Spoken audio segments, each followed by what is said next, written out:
Elon Musk की पूरी company first principle thinker की है, तो आसपास वही लोग हैं जो फर्स्ट प्रिंसिपल लॉजिक से चलते हैं, तो उसका फर्स्ट प्रिंसिपल थिंकिंग कितना कंपाउंड हो रहा है। क्या लेवल होते हैं इंटेलिजेंस के? जो फर्स्ट लेवल ऑफ इंटेलिजेंस है वो है डेप्थ। हैरान करने वाला डेटा ये है, हर एक कंट्री में आईक्यू इवनली डिस्ट्रीब्यूटेड नहीं है। इलॉन मस्क को अगर आप देखोगे, ये पूरी दुनिया को चलाते हैं, उनका ऐसा दिमाग चलता है, कंप्रेस्ड पर्सपेक्टिव, वरना कोई पर्सन इतने सारे कंपनीज को चला ही नहीं सकता। आईक्यू के आगे क्या लेवल? क्रिएटिव इंटेलिजेंस, ये एक बहुत इंपॉर्टेंट चीज है जो हमारे एजुकेशन सिस्टम में स्ट्रक्चरली गायब कर दी गई। अगर आपका नर्वस सिस्टम अलाउ ही नहीं कर रहा हो, बार बार स्ट्रेस में आ जा रहा है, चलो स्टेबल काम करो, क्योंकि मैं हार रहा हूँ, ये नहीं करना मुझे। स्ट्रेस, पैनिक, एंजाइटी, तो आप क्रिएटिविटी का सीवी नहीं कर सकते। इलॉन मस्क के लिए पूरी दुनिया is like a list of like 10 laws. दुनिया बोल रही थी कि यार जो स्पेस वाली कंपनी है वो बन नहीं सकती, बट उसने फर्स्ट प्रिंसिपल से कैलकुलेट किया। तो व्हाट इज स्टॉपिंग मी? सिर्फ लोगों के नैरेटिव, तो उनका जो दुनिया देखने का नजरिया, it is very first principles. Executive intelligence third level है। रिजल्ट क्रिएट होता है एक्शन से, और एक्शन को एग्जीक्यूट करने के लिए आप में एग्जीक्यूटिव इंटेलिजेंस होना चाहिए। इलॉन मस्क ने सिर्फ बात नहीं की कि अरे बैठ के अरे स्पेस कंपनी खोलेंगे, ये करेंगे, कार बनाएंगे, मजा आएगा बहुत, वो एक्चुअली में करके दिखाया। यानी IQ, EQ plus modelling and fourth level, तो यहां से स्टार्ट हो जाता है थोड़ा higher level of intelligence, metacognition. अच्छा, अभी यहां पे एक इंपॉर्टेंट चीज अनलॉक हो जाएगा मेटाकॉग्निशन से ऊपर, that is the ultimate form of intelligence. ये पूरी जो सीढ़ी, ये चढ़ने के लिए can I successfully रीवायर my brain? और ये सबसे माइंड ब्लोइंग चीज है, क्योंकि हम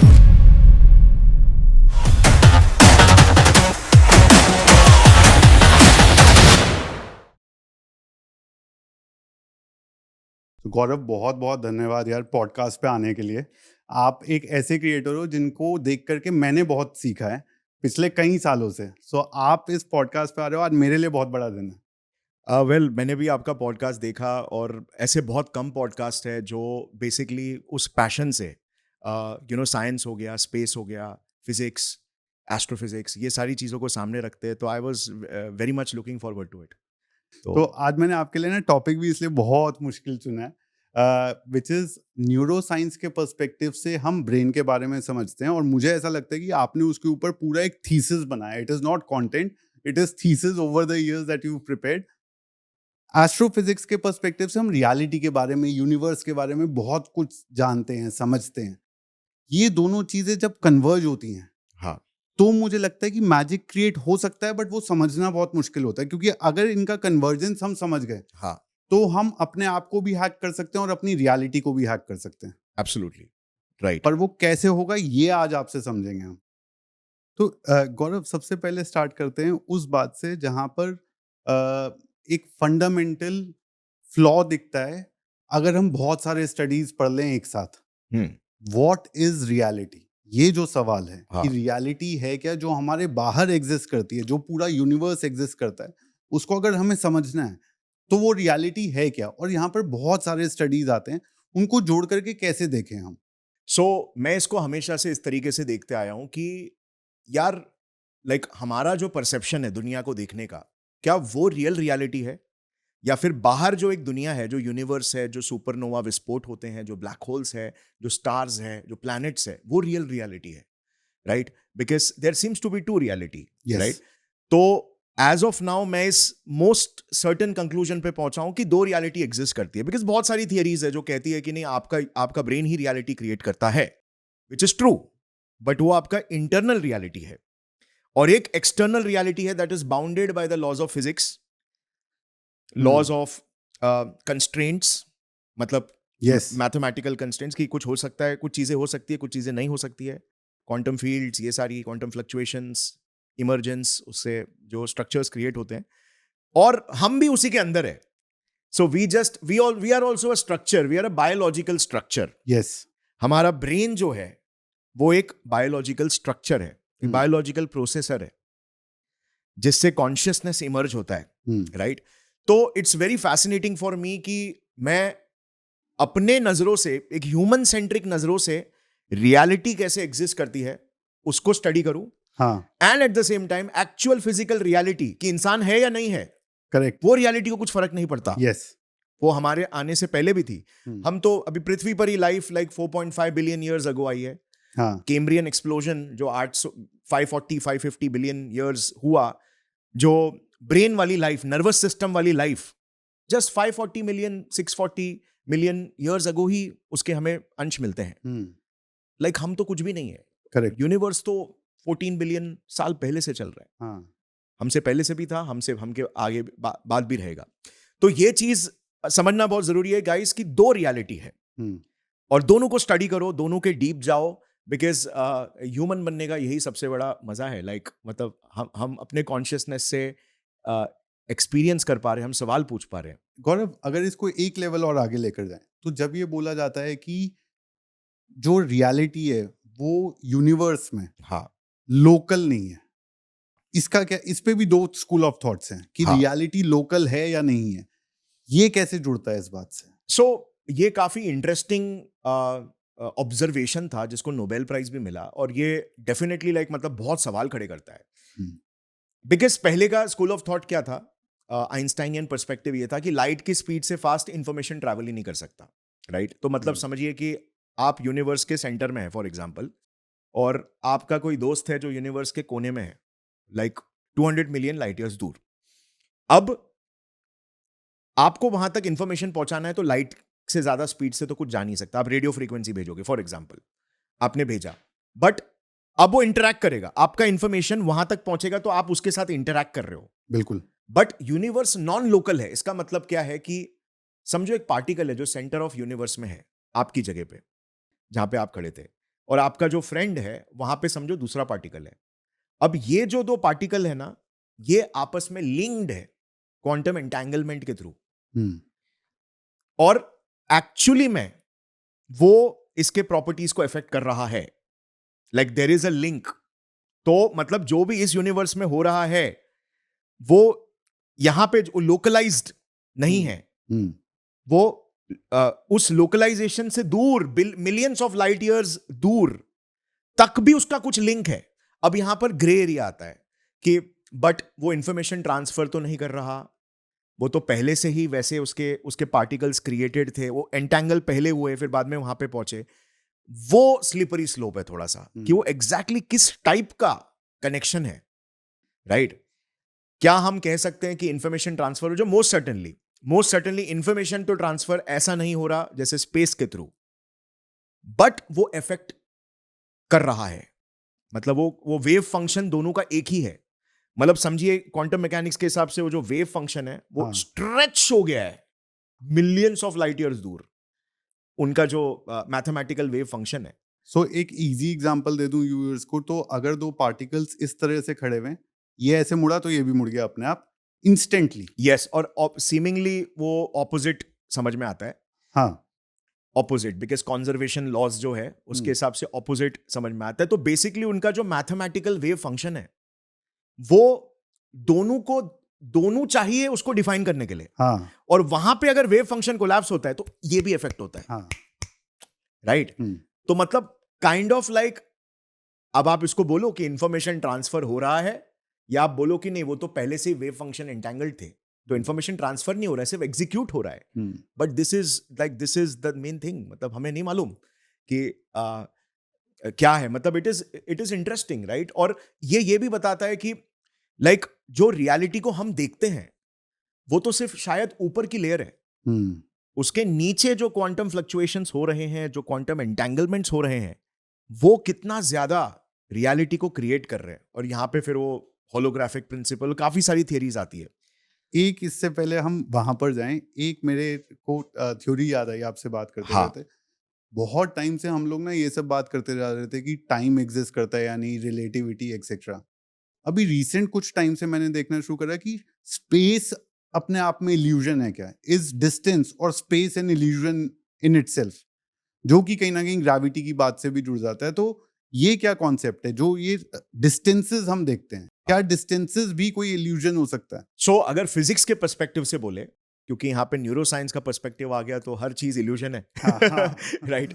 बट फिजिक्स के पर्सपेक्टिव से अगर हम बात करें तो काफी सारी थियरीज है जो बड़े क्वेश्चंस को आंसर करती है कि स्पेस क्या है। बिकॉज हम स्पेस को एक कॉमन सेंस से अगर देखें तो, सबसे पहले अगर न्यूटोनियन पर्सपेक्टिव से देखें तो space is like empty like an empty container, हाँ समझ लो इट इज एम्प्टी, देखो डिफाइन करने के लिए स्पेस यूज करना पड़ रहा है, हाँ बट लाइक एक empty area hmm, is space. Quantum mechanics हमें बताता है कि वो एम्प्टी एरिया के अंदर भी क्वांटम फ्लक्चुएशंस हो रहे हैं, randomness bar bar constantly, particles popping in and out of existence हो रहा है। बट कुछ थियरीज है जो एक लेवल और डीपर जाती है और वो बोलती है कि यार ये क्वांटम फ्लक्चुएशंस स्पेस एक्चुअली में क्रिएट कर रहा है। हम्म, सो स्पेस शायद से जो क्रिएट हो रहा है वो दैट इज इमर्जेंस, मतलब वो इमर्ज हो रहा है क्वांटम फ्लक्चुएशन से। सो अगर इसको हम दिखाए तो जैसे समझिए कि रैंडम फ्लक्चुएशंस हो रहा है, बट अगर आप उसको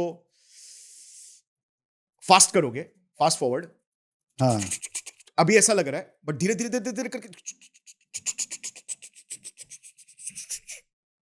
एक स्ट्रक्चर बना। और ये रियलिटी है। ये रियलिटी को हम कह रहे हैं कि ये लॉज ऑफ फिजिक्स है, ये हाँ। स्पेस टाइम है, ये ग्रेविटी है, हाँ वैसा। हाँ तो काइंड ऑफ लाइक रैंडमनेस से जो स्ट्रक्चर क्रिएट हो रहा है वो प्रोबेबिलिटी ग्रेडियंट्स में हम्म, डायरेक्शनल नजर आ रहा है, हाँ मैथमेटिकली, हाँ मैथमेटिकल लॉज के हिसाब से। हम्म, और वो डिफरेंट, फिर वो आगे जाके फील्ड्स क्रिएट कर रहे हैं, हम्म, लॉज क्रिएट कर रहे हैं, हम्म, कंस्ट्रेंट्स क्रिएट कर रहे हैं यूनिवर्स में। हम्म। तो ये है। एक रियलिटी हमारे ब्रेन में भी इमर्ज होती है, हम्म। वो रियलिटी क्या है? ये रियलिटी बहुत इंटरेस्टिंग है क्योंकि ये रियलिटी जो हमारे ब्रेन में क्रिएट होती है ये सबके लिए अलग है। हम्म, आपका जो परसेप्शन ऑफ रियलिटी है वो बहुत डिफरेंट हो सकता है मेरे परसेप्शन ऑफ रियलिटी से, एंड बहुत सारे लोगों का, जितने भी लोग ये वीडियो देख रहे हैं सबका रियलिटी को देखने का नजरिया अलग ही होगा। अब यहां पर ना जो सबसे सेंट्रल चीज है जो ये रियलिटी क्रिएट कर रही है, आपके दिमाग में आपका एक वर्ल्ड व्यू क्रिएट हो रहा है कि वो दुनिया ऐसे काम करती है। मेरे दिमाग में मेरा एक वर्ल्ड व्यू है कि दुनिया ऐसे काम करती है। हम्म, ये क्रिएट कौन कर रहा है? तो यहां पर एक बहुत ही इंपॉर्टेंट स्ट्रक्चर है हमारे दिमाग में जो ये परसेप्शन ऑफ रियलिटी को सबसे ज्यादा क्रिएट करता है। उसको हम बोलते हैं न्यूरोसाइंस में आइडेंटिटी। हाँ आइडेंटिटी साइकोलॉजी का भी वर्ड है, न्यूरोसाइंस का भी वर्ड है। और आइडेंटिटी बहुत इंपॉर्टेंट है, उसको समझना तब जाके हम समझते हैं कि इंसान क्या करता है, क्यों करता है और करते जाएगा। तो इसके अब डेप्थ में जाते हैं। आइडेंटिटी को पूरी तरह से तोड़ करके समझते हैं, पर एक सवाल गौरव, हाँ।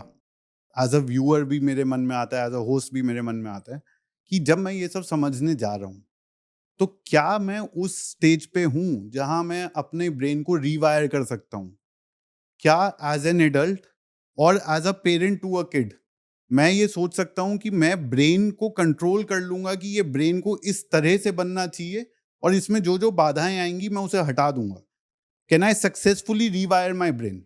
हाँ, सो ये बहुत ही आपने अच्छा क्वेश्चन पूछा है और ये एक मिसकंसेप्शन है कि लोगों को लगता है कि यार मैं नॉलेज गेन कर लूंगा ना तो मेरी आइडेंटिटी चेंज हो जाएगी। आप देखिए ना, लाइक मतलब एक इंसान जो वेट लॉस करने की कोशिश कर रहा है कि उसके पास नॉलेज की कमी है। नहीं। एक इंसान जिसको लाइक एग्जाम में अच्छा स्कोर करना है, क्या उसके पास नॉलेज की कमी है कि करना क्या है, कैसे अच्छा स्कोर करना है? नहीं। उसको पता है।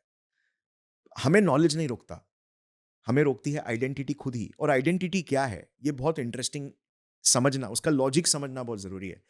सो आइडेंटिटी क्या है? बेसिकली आइडेंटिटी आपके दिमाग में कुछ ब्रेन पार्ट्स का एक मिक्सचर है हम्म, जिसका जो सेंट्रल पार्ट होता है वो डीएमएन होता है, डिफॉल्ट मोड नेटवर्क। यहां पे आपका सेल्फ कॉन्सेप्ट बचता है। ये क्रिएट होता है आपके बचपन से। सबसे ज्यादा पीक होता है ये 3 इयर्स से 7-10 इयर्स के अंडर में, ये सबसे ज्यादा पीक होता है, मतलब तभी इसका क्रिएशन सबसे ज्यादा होता है। देखो जब आप पैदा हुए आपको दुनिया समझ में नहीं आई, ऑब्वियस सी बात है, हमारे पास दुनिया का ऑपरेटिंग सिस्टम नहीं होता कि दुनिया काम कैसे करती। तो हम चीजों को ऑब्जर्व करते हैं कि ओ अच्छा ये ऐसे किया तो ये हुआ, मुझे ये चीज चाहिए थी मैंने ये किया तो मिली, मुझे ये चीज चाहिए था मैंने ये नहीं, मतलब ये नहीं किया तो मुझे पनिशमेंट मिला, फॉर एग्जाम्पल। मैं बच्चे को पता है कि मैं रहूंगा तो मुझे ये यस, मतलब स्टार्टिंग में जो 0 से 3 इयर्स में ना उसका कॉन्शियसनेस जो है ना, उसका कॉन्शियसनेस सिर्फ सर्वाइवल का है कि मतलब, और सर्वाइवल के लिए भी उसका सिर्फ एक ही स्ट्रैटेजी होती है, वो है कनेक्शन। क्योंकि बच्चा थोड़ी ना फाइट एंड फ्लाइट करेगा, बच्चा सिर्फ कनेक्ट करेगा, अटैच होगा। इसीलिए बच्चों के जो चेहरे होते हैं वो क्यूट होते हैं, यस। ताकि हम उनसे अटैच करें, हम उनसे कनेक्ट हो। बिकॉज कनेक्शन, अटैचमेंट उनके लिए सर्वाइवल है। तो फर्स्ट 1 से 3 इयर्स में क्या हुआ, उसको कनेक्शन मिला, बच्चा कनेक्ट किया, तो उसने ये सीखा कि वो यू नो दुनिया में आपको प्यार चाहिए, कनेक्शन चाहिए, तो कैसे मिलता है? जिद करके मिलता है, या इग्नोर करके मिलता है, या यू नो टेंट्रम्स करके मिलता है, जो भी है उसने सीखा। जैसे वो बड़ा हुआ, उसका सेल्फ कॉन्सेप्ट डेवलप हो रहा है। अब उसको ना प्रॉब्लम्स जो आ रहे हैं वो उसको डिफाइन कर पा रहा है कि ओके यार, मुझे ना अच्छे मार्क्स चाहिए, मम्मी को खुश करना है, बट मैं अच्छे मार्क्स कैसे लाऊं? वो ये सब क्वेश्चंस पूछ रहा है, छोटे क्वेश्चंस पूछ रहा है कि पढ़ाई क्या करूं, क्या नहीं करूं। वहां से उसका सेल्फ कॉन्सेप्ट क्रिएट हो रहा है। दो चीजें, एक तो दुनिया की अंडरस्टैंडिंग क्रिएट हो रही है, और दूसरा सेल्फ वर्थ क्रिएट हो रहा है, self confidence, esteem, self esteem create हो रहा है। अगर अब्यूजिव चाइल्डहुड होगा तो सेल्फ एस्टीम काफी हर्ट हो जाता है, बट अगर केयरिंग और लविंग चाइल्डहुड होगा तो सेल्फ एस्टीम बढ़ता है। बट उसका दुनिया को देखने का नजरिया क्रिएट हो रहा है। अब वो क्या कर रहा है, हर चीज के पीछे एक्सप्लेनेशन ढूंढ रहा है, और वो एक्सप्लेनेशन को वो स्टोर कर रहा है। तो दुनिया में सरवाइव कैसे करना है, उसका एक मॉडल क्रिएट हो रहा है, खुद का सेल्फ कॉन्सेप्ट का एक मॉडल क्रिएट हो रहा है। तो बेसिकली उसका ऑपरेटिंग सिस्टम लिखा जा रहा है, हाँ, कोड। यस, उस स्टेज पे एल्गोरिथम, आइडेंटिटी राइटिंग चालू हो गई है उसकी अब। और ये नर्वस सिस्टम लेवल पर हो रहा है, मतलब लिटरली ब्रेन कोड कर रहा है। ऐसा नहीं है कि ये मोटिवेशनल है, आपके अंदर स्ट्रक्चरल चेंजेस हो रहे हैं। मतलब आप किसी पर्सन जिसकी हेल्दी आइडेंटिटी है उसको निकालोगे, उसके ब्रेन को निकालोगे, और किसी पर्सन जिसकी टॉक्सिक आइडेंटिटी है, तो उनमें स्ट्रक्चरल चेंजेस होंगे, न्यूरो कनेक्शंस के बहुत सारी जगहों पे होंगे। प्री फ्रंटल कॉर्टेक्स पे होगा, लिम्बिक सिस्टम पे होगा, डीएमएन पे डेफिनेटली होगा, बहुत सारे जो पार्ट्स है जो लिंक्ड है उसमें होगा। और ये एक्सपेरिमेंट्स हुए हैं इस पे। हाँ, ये सारी चीजें, मतलब वही तो मेन है ना, कि हम जो रियलिटी देखते हैं वो यहाँ पे हार्डवेयर है ना। मतलब फॉर एग्जाम्पल, आप एक i7 प्रोसेसर को निकालोगे और आप एक पेंटियम को निकालोगे, दोनों के आर्किटेक्चर में डिफरेंस होगा ही होगा ना। यस, तभी तो उनका परफॉर्मेंस डिफरेंस निकल के आ रहा है, राइट? तो हम ह्यूमंस के केस में ये क्यों भूल जाते हैं कि हम भी एक मशीन है, बायोलॉजिकल मशीन है, राइट? ट्रू। और जब दिमाग निकलता है सामने तो दिखता है। आइंस्टाइन के ब्रेन में जो उनके जो पेराइटल लोब थे और जो फ्रंटो पेराइटल नेटवर्क था, आईक्यू वाला पार्ट, और जो पेराइटल लोब जहाँ पे एब्स्ट्रैक्ट थिंकिंग होती थी, उसके कनेक्शंस काफी डेंस थे। लेफ्ट राइट हेमिस्फीयर काफी डेंस कनेक्शन था, तो उससे ही was like able to be very logical and creative at the same time. Abstract thinking और लॉजिकल थिंकिंग में काफी वो थे। सो ब्रेन में एक्चुअल स्ट्रक्चरल चेंजेस होते हैं, और आइडेंटिटी में भी सेम होता है।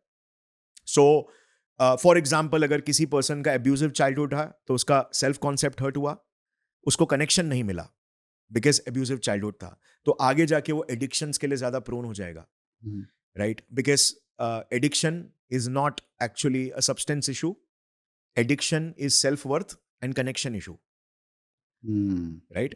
तो वहां से आपकी आइडेंटिटी स्टार्ट हो गई, आपका आइडेंटिटी सेल्फ कॉन्सेप्ट हो गया। अब ब्रेन ये क्या कर रहा है, देखो ब्रेन क्यों आइडेंटिटी क्रिएट करता है स्ट्रक्चरली, इसके पीछे 2 रीजन है। पहला मेजर रीजन है एनर्जी कॉन्जर्वेशन, ये फिजिक्स का लॉ है। सारे सिस्टम्स इवॉल्व होते हैं इस तरीके से कि वो एनर्जी को कंजर्व करे, एफिशिएंट रहे, पाथ ऑफ लीस्ट रेजिस्टेंस चुने। ये सारे सिस्टम्स का, ऐसे बायोलॉजिकल सिस्टम्स नहीं, हम ह्यूमंस का, ह्यूमंस के भी केस में एनर्जी एफिशिएंसी ब्रेन में कोडेड है। ब्रेन बना ही है एनर्जी एफिशिएंसी के लॉ के हिसाब से, फर्स्ट। सेकेंड चीज सर्वाइवल है ना, डीएनए का मुख्य काम ही सर्वाइवल है एंड रेप्लिकेशन है। तो ये लॉ हमें डीएनए से समझ में आता है, और इसके बहुत अच्छी बुक है द सेल्फिश जीन बुक है रिचर्ड डॉकिंस की, तो काफी डिटेल में बताती है कि डीएनए की बायोकेमिस्ट्री कैसे वर्क करती है। सो अभी दिमाग को 2 एक्सेस में काम करना है, 2 चीजों को ऑप्टिमाइज करना है। एक हो गया एनर्जी एफिशिएंसी और दूसरा है सर्वाइवल। तो वो दोनों चीजों को ऑप्टिमाइज करने के चक्कर में जो स्ट्रक्चर क्रिएट होता है ब्रेन का, वो नेचुरली ब्रेन लूप्स में काम करता है, लूप्स, प्रेडिक्टेबल पैटर्न्स। क्योंकि प्रेडिक्टेबल पैटर्न्स मतलब प्रेडिक्टेबल है, मतलब सेफ है, कम एनर्जी लग रही है, कम ऑटोपायलट में भी चल रहा है वो। मतलब सिस्टम जब भी बन रहा होता है तब उसमें ज्यादा एनर्जी लगती है वर्सेस जब वो ऑटो पायलट पे चल रहा है ना। फॉर एग्जाम्पल, लाइक आप एक टीम को क्रिएट कर रहे हो, एक टीम बना रहे हो, तो अब आपको दिमाग लगाना है टीम कैसे, कौन क्या काम करेगा, बट एक बार ऑटो पायलट पे चलने लगे तो लूप में चल रही है, फिर आप तो ध्यान भी नहीं दोगे। मतलब ये कॉमन लॉजिक है, तो ये दो चीजों के लिए लूप्स क्रिएट होते हैं, और आइडेंटिटी वो मास्टर लूप है, ब्रेन का ऑटोमेशन सिस्टम है, यस। आपके सेल्फ कॉन्सेप्ट का ऑटोमेशन सिस्टम है। यानी बचपन में आपने जो भी एक्सपीरियंस किया वो सारा अब आपके दिमाग में लूप में चल रहा है, ऑटोमेशन में। हाँ। फिर आप बोलते हो मुझे एक्स करना है, लेकिन आपका ऑटोमेशन अलाउ नहीं कर रहा ना। हाँ। आप अपने ऑटोमेशन को एक झटके में नहीं चेंज कर सकते। फॉर एग्जाम्पल, ये सिर्फ एक एग्जाम्पल है कि आपका चाइल्डहुड बहुत एब्यूजिव रहा, और आप आपने ये चीज सीखा, मेरा सेल्फ वर्थ कम है। अब 2-4 मोटिवेशनल वीडियोस देखो, उससे कुछ नहीं होगा, क्योंकि स्ट्रक्चर ही वैसा नहीं है, राइट? तो ये फंडामेंटल प्रॉब्लम है। कोई बचपन से वो उसको बताया गया कि यार हेल्थ इंपॉर्टेंट नहीं होता, जो मर्जी आए खाओ, कल किसने देखा, है ना? ऐसा कल्चर था घर में, फ्रेंड सर्कल में। आगे जाकर वो कोई फिटनेस वीडियो देखेगा तो वो ये नहीं बोलेगा ओ फिट होते हैं, क्योंकि उसकी आइडेंटिटी ही एक्सेप्ट नहीं करेगी वो चीज को। और वो कोशिश भी करेगा ना, तो उसको उसके ब्रेन के स्ट्रक्चर्स बहुत ज्यादा फ्रिक्शन क्रिएट करेंगे, उसको उसमें मजा नहीं आएगा, क्योंकि आपके आइडेंटिटी से आपका डोपामिन लूप भी क्रिएटेड है, चिपका हुआ है। मतलब एक हार्ड वर्कर को हार्ड वर्क करके मजा आता है क्योंकि उसकी आइडेंटिटी है। एक फिटनेस फ्रीक को जिम में 3 घंटे वर्कआउट करने से मजा आता है क्योंकि उसकी आइडेंटिटी है, राइट? यस। सो आपका पूरा जो परसेप्शन है, आपका जो मोटिवेशन सर्किट्स है, आपके रिवॉर्ड सर्किट्स है, आपके परसेप्शन देखने का नजरिया है दुनिया का, सब कुछ आपके आइडेंटिटी से लिंक्ड है। तो आप कुछ भी अपने आइडेंटिटी के अगेंस्ट जाते हो तो वहां पे भयंकर फ्रिक्शन आता है। दिमाग पूरी कोशिश करता है आपको रोकने की। यस। क्योंकि दिमाग के स्ट्रक्चर के हिसाब से भलाई इसी में ही है कि जो आप करते आ रहे हो वही करो, बिकॉज आप सरवाइव किए ना अभी तक, तो बदलना क्यों है? और वो एफिशिएंट भी है, वो एफिशिएंट भी है, दोनों चीजें टिक होती है, टेक हो रही है। यस। तो गौरव, 2 सवाल हम इस पे भी आएंगे कि इस स्ट्रक्चर को ब्रेक कैसे साइंटिफिकली करा जाता है। यस।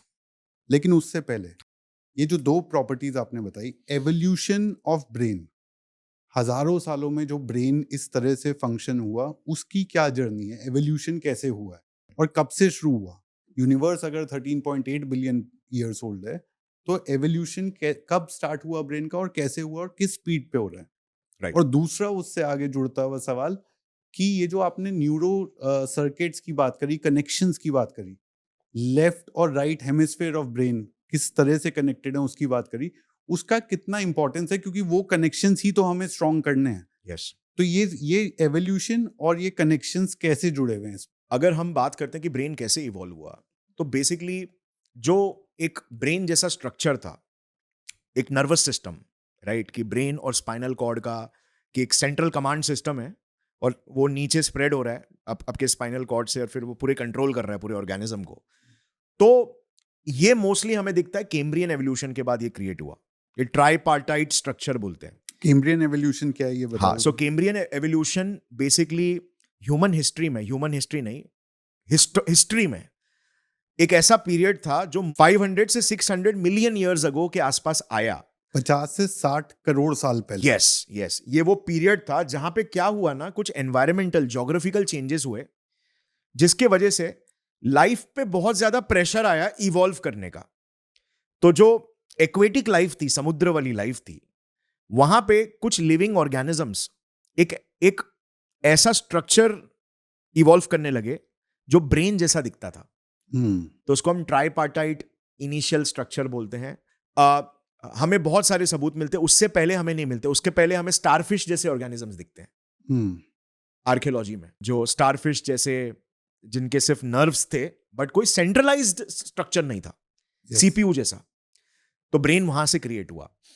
अब मतलब आप सोचिए, लाइक 13.8 बिलियन ईयर्स यूनिवर्स को हुआ, पृथ्वी को आई थिंक 5.5 बिलियन हुआ, 4.5 बिलियन या 4.8 बिलियन, 3 to 5 हाँ, पृथ्वी को 4.5 बिलियन हुआ है। यस।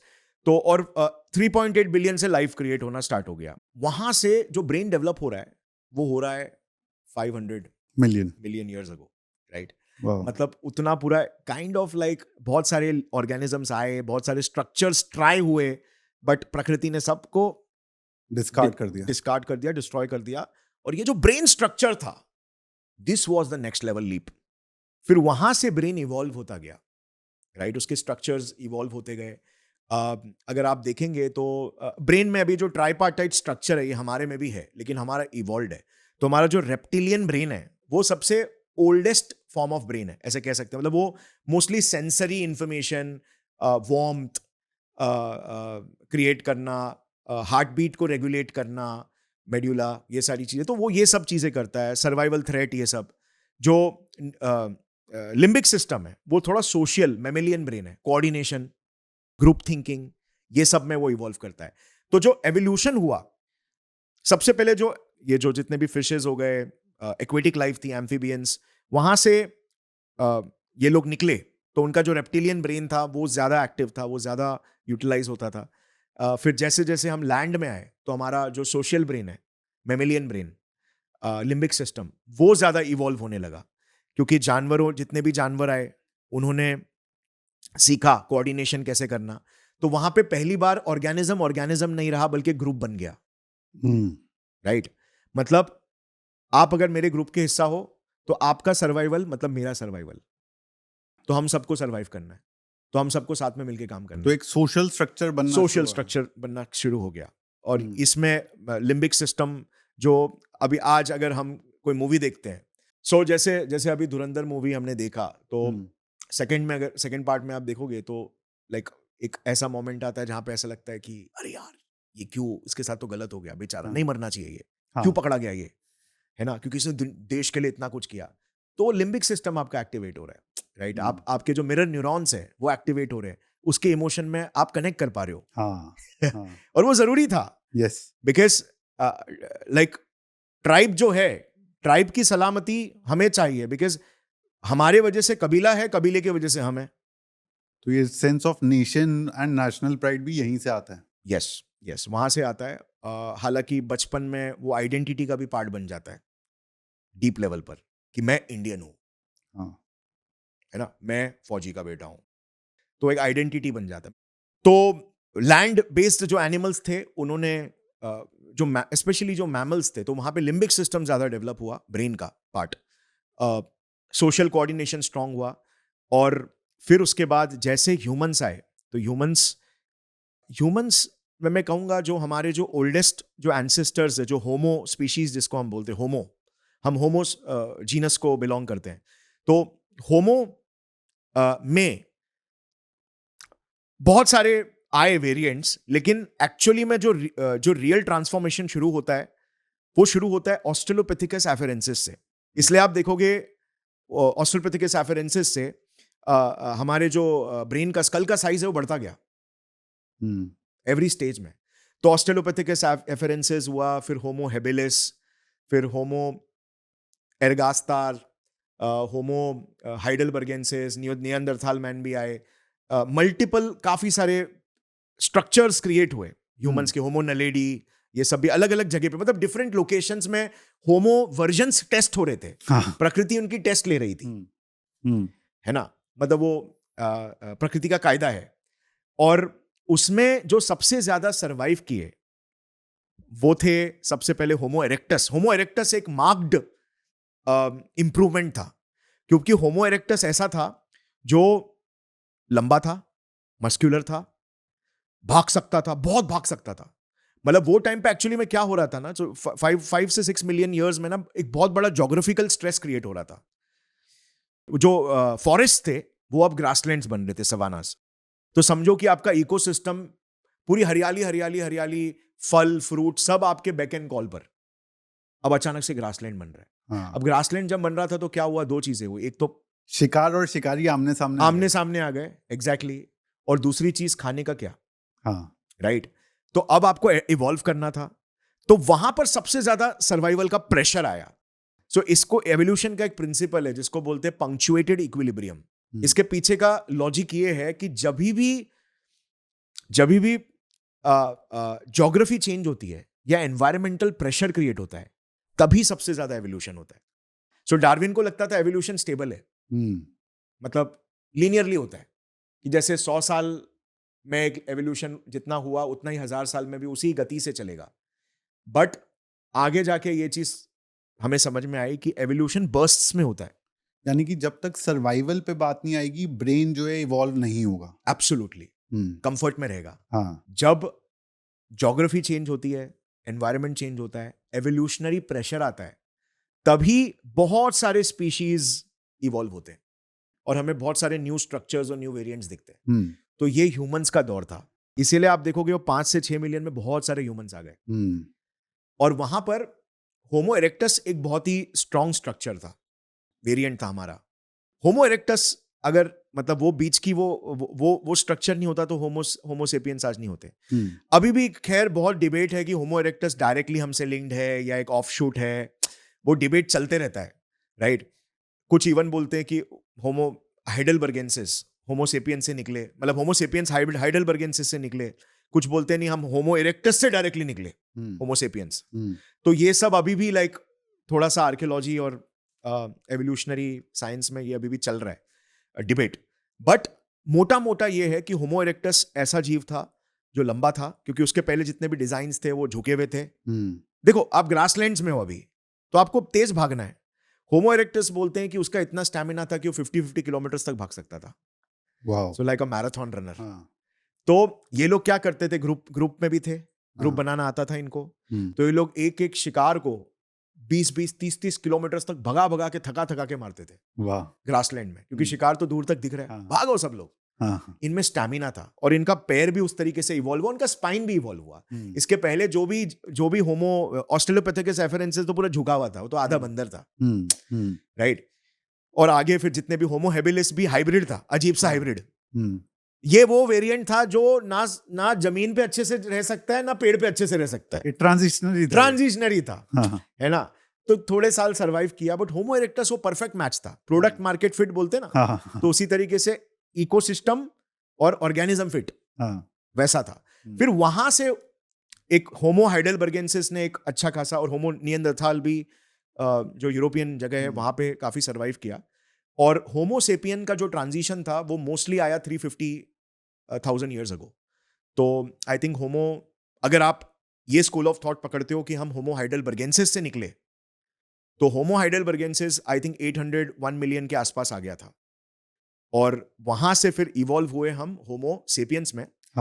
और होमो सेपियंस तो नेक्स्ट लेवल था। तो वो जो होमो हाइडेलबर्गेंसिस से होमो सेपियंस का जो दौर था उसको कहते हैं ब्रेन बूम, मतलब वो पीरियड जो था आई थिंक 1-2 मिलियन का स्प्रिंट था वो। तो यानी ये सारा का सारा लास्ट 5 लाख साल का ही सारा रियल एवोल्यूशन जो हुआ है ब्रेन का, वो लास्ट 5 लाख साल में ही हुआ है। यस, आप समझो ना, स्ट्रक्चर्स जो है ना वो कंपाउंड करते हैं।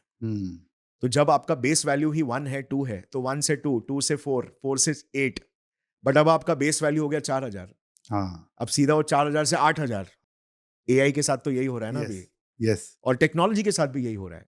तो हम सब, इंटेलिजेंस एक कंपाउंडिंग कर्व है।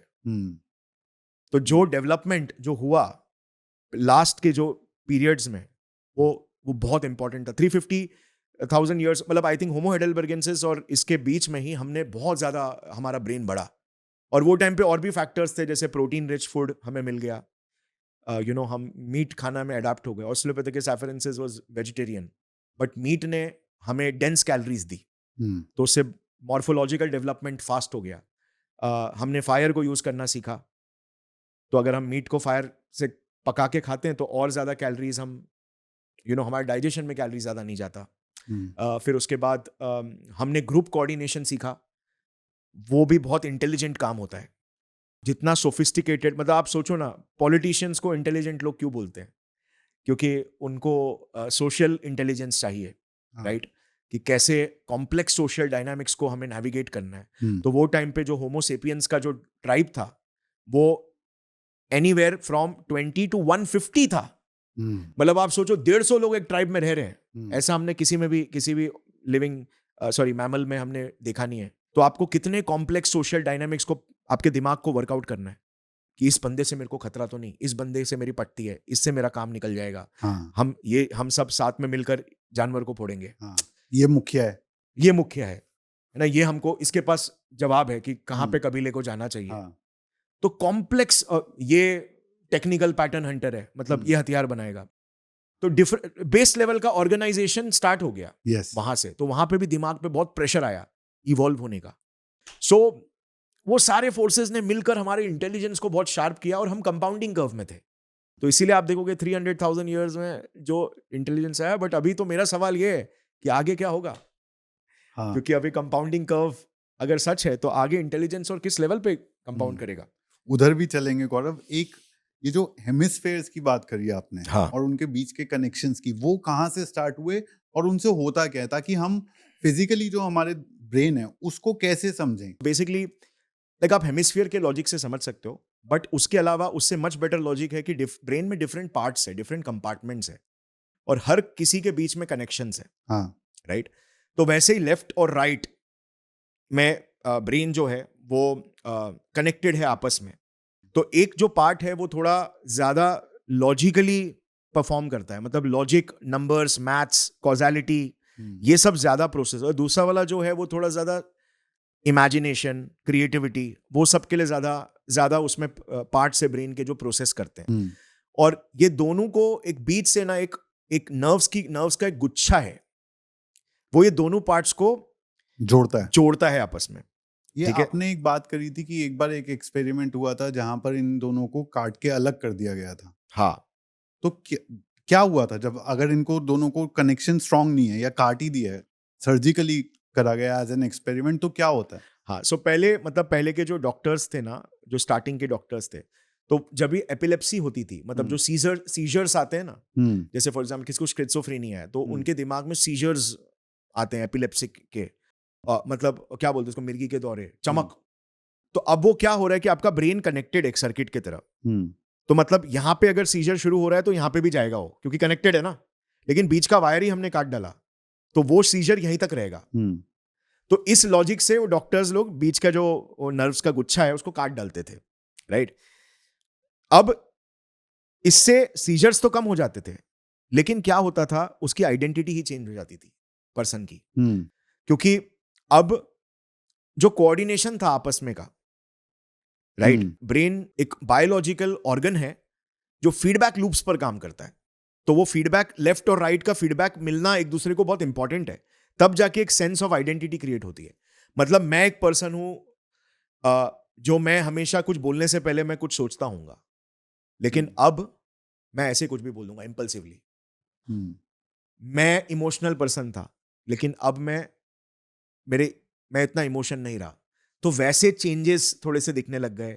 फिर उनके मोटर कनेक्शंस आपस में, मोटर कनेक्शंस एक्टिवेट हो जाते थे बिना मतलब का, मतलब हाथ ऐसे मूव कर रहा है and they are trying to stop it. तो काइंड ऑफ ये सारी प्रॉब्लम्स निकल के आए। But coming back to the question कि ब्रेन के लिए क्या इंपॉर्टेंट, ये क्यों इतना इंपॉर्टेंट है। सो ब्रेन एक ऐसा स्ट्रक्चर है जो कंपार्टमेंटलाइजेशन जिसने चुना, क्योंकि energy efficiency, compartmentalisation energy efficient होता है। देखो जब भी कोई कंपनी बनती है, कंपनी में ऐसा नहीं होता कि हर पर्सन हर काम कर रहा है। May be startup initial level पे वो होगा, बट वो सबसे इनएफिशिएंट तरीका होता है। बिल्कुल। फिर जैसे जैसे कंपनी ग्रो होती है तो कंपार्टमेंट्स बनते हैं। डिपार्टमेंट उसी तरीके से हमारे बॉडी को देखो, मतलब लंग्स आपके हार्ट का भी काम नहीं कर रहा, फिर आपके ब्रेन का भी काम नहीं कर रहा, ऐसा नहीं है ना। सब लोग अपना एक प्राइमरी फंक्शन करते हैं। तो कंपार्टमेंटलाइजेशन सबसे एफिशिएंट स्ट्रक्चर है। तो ब्रेन में वही चीज हुई।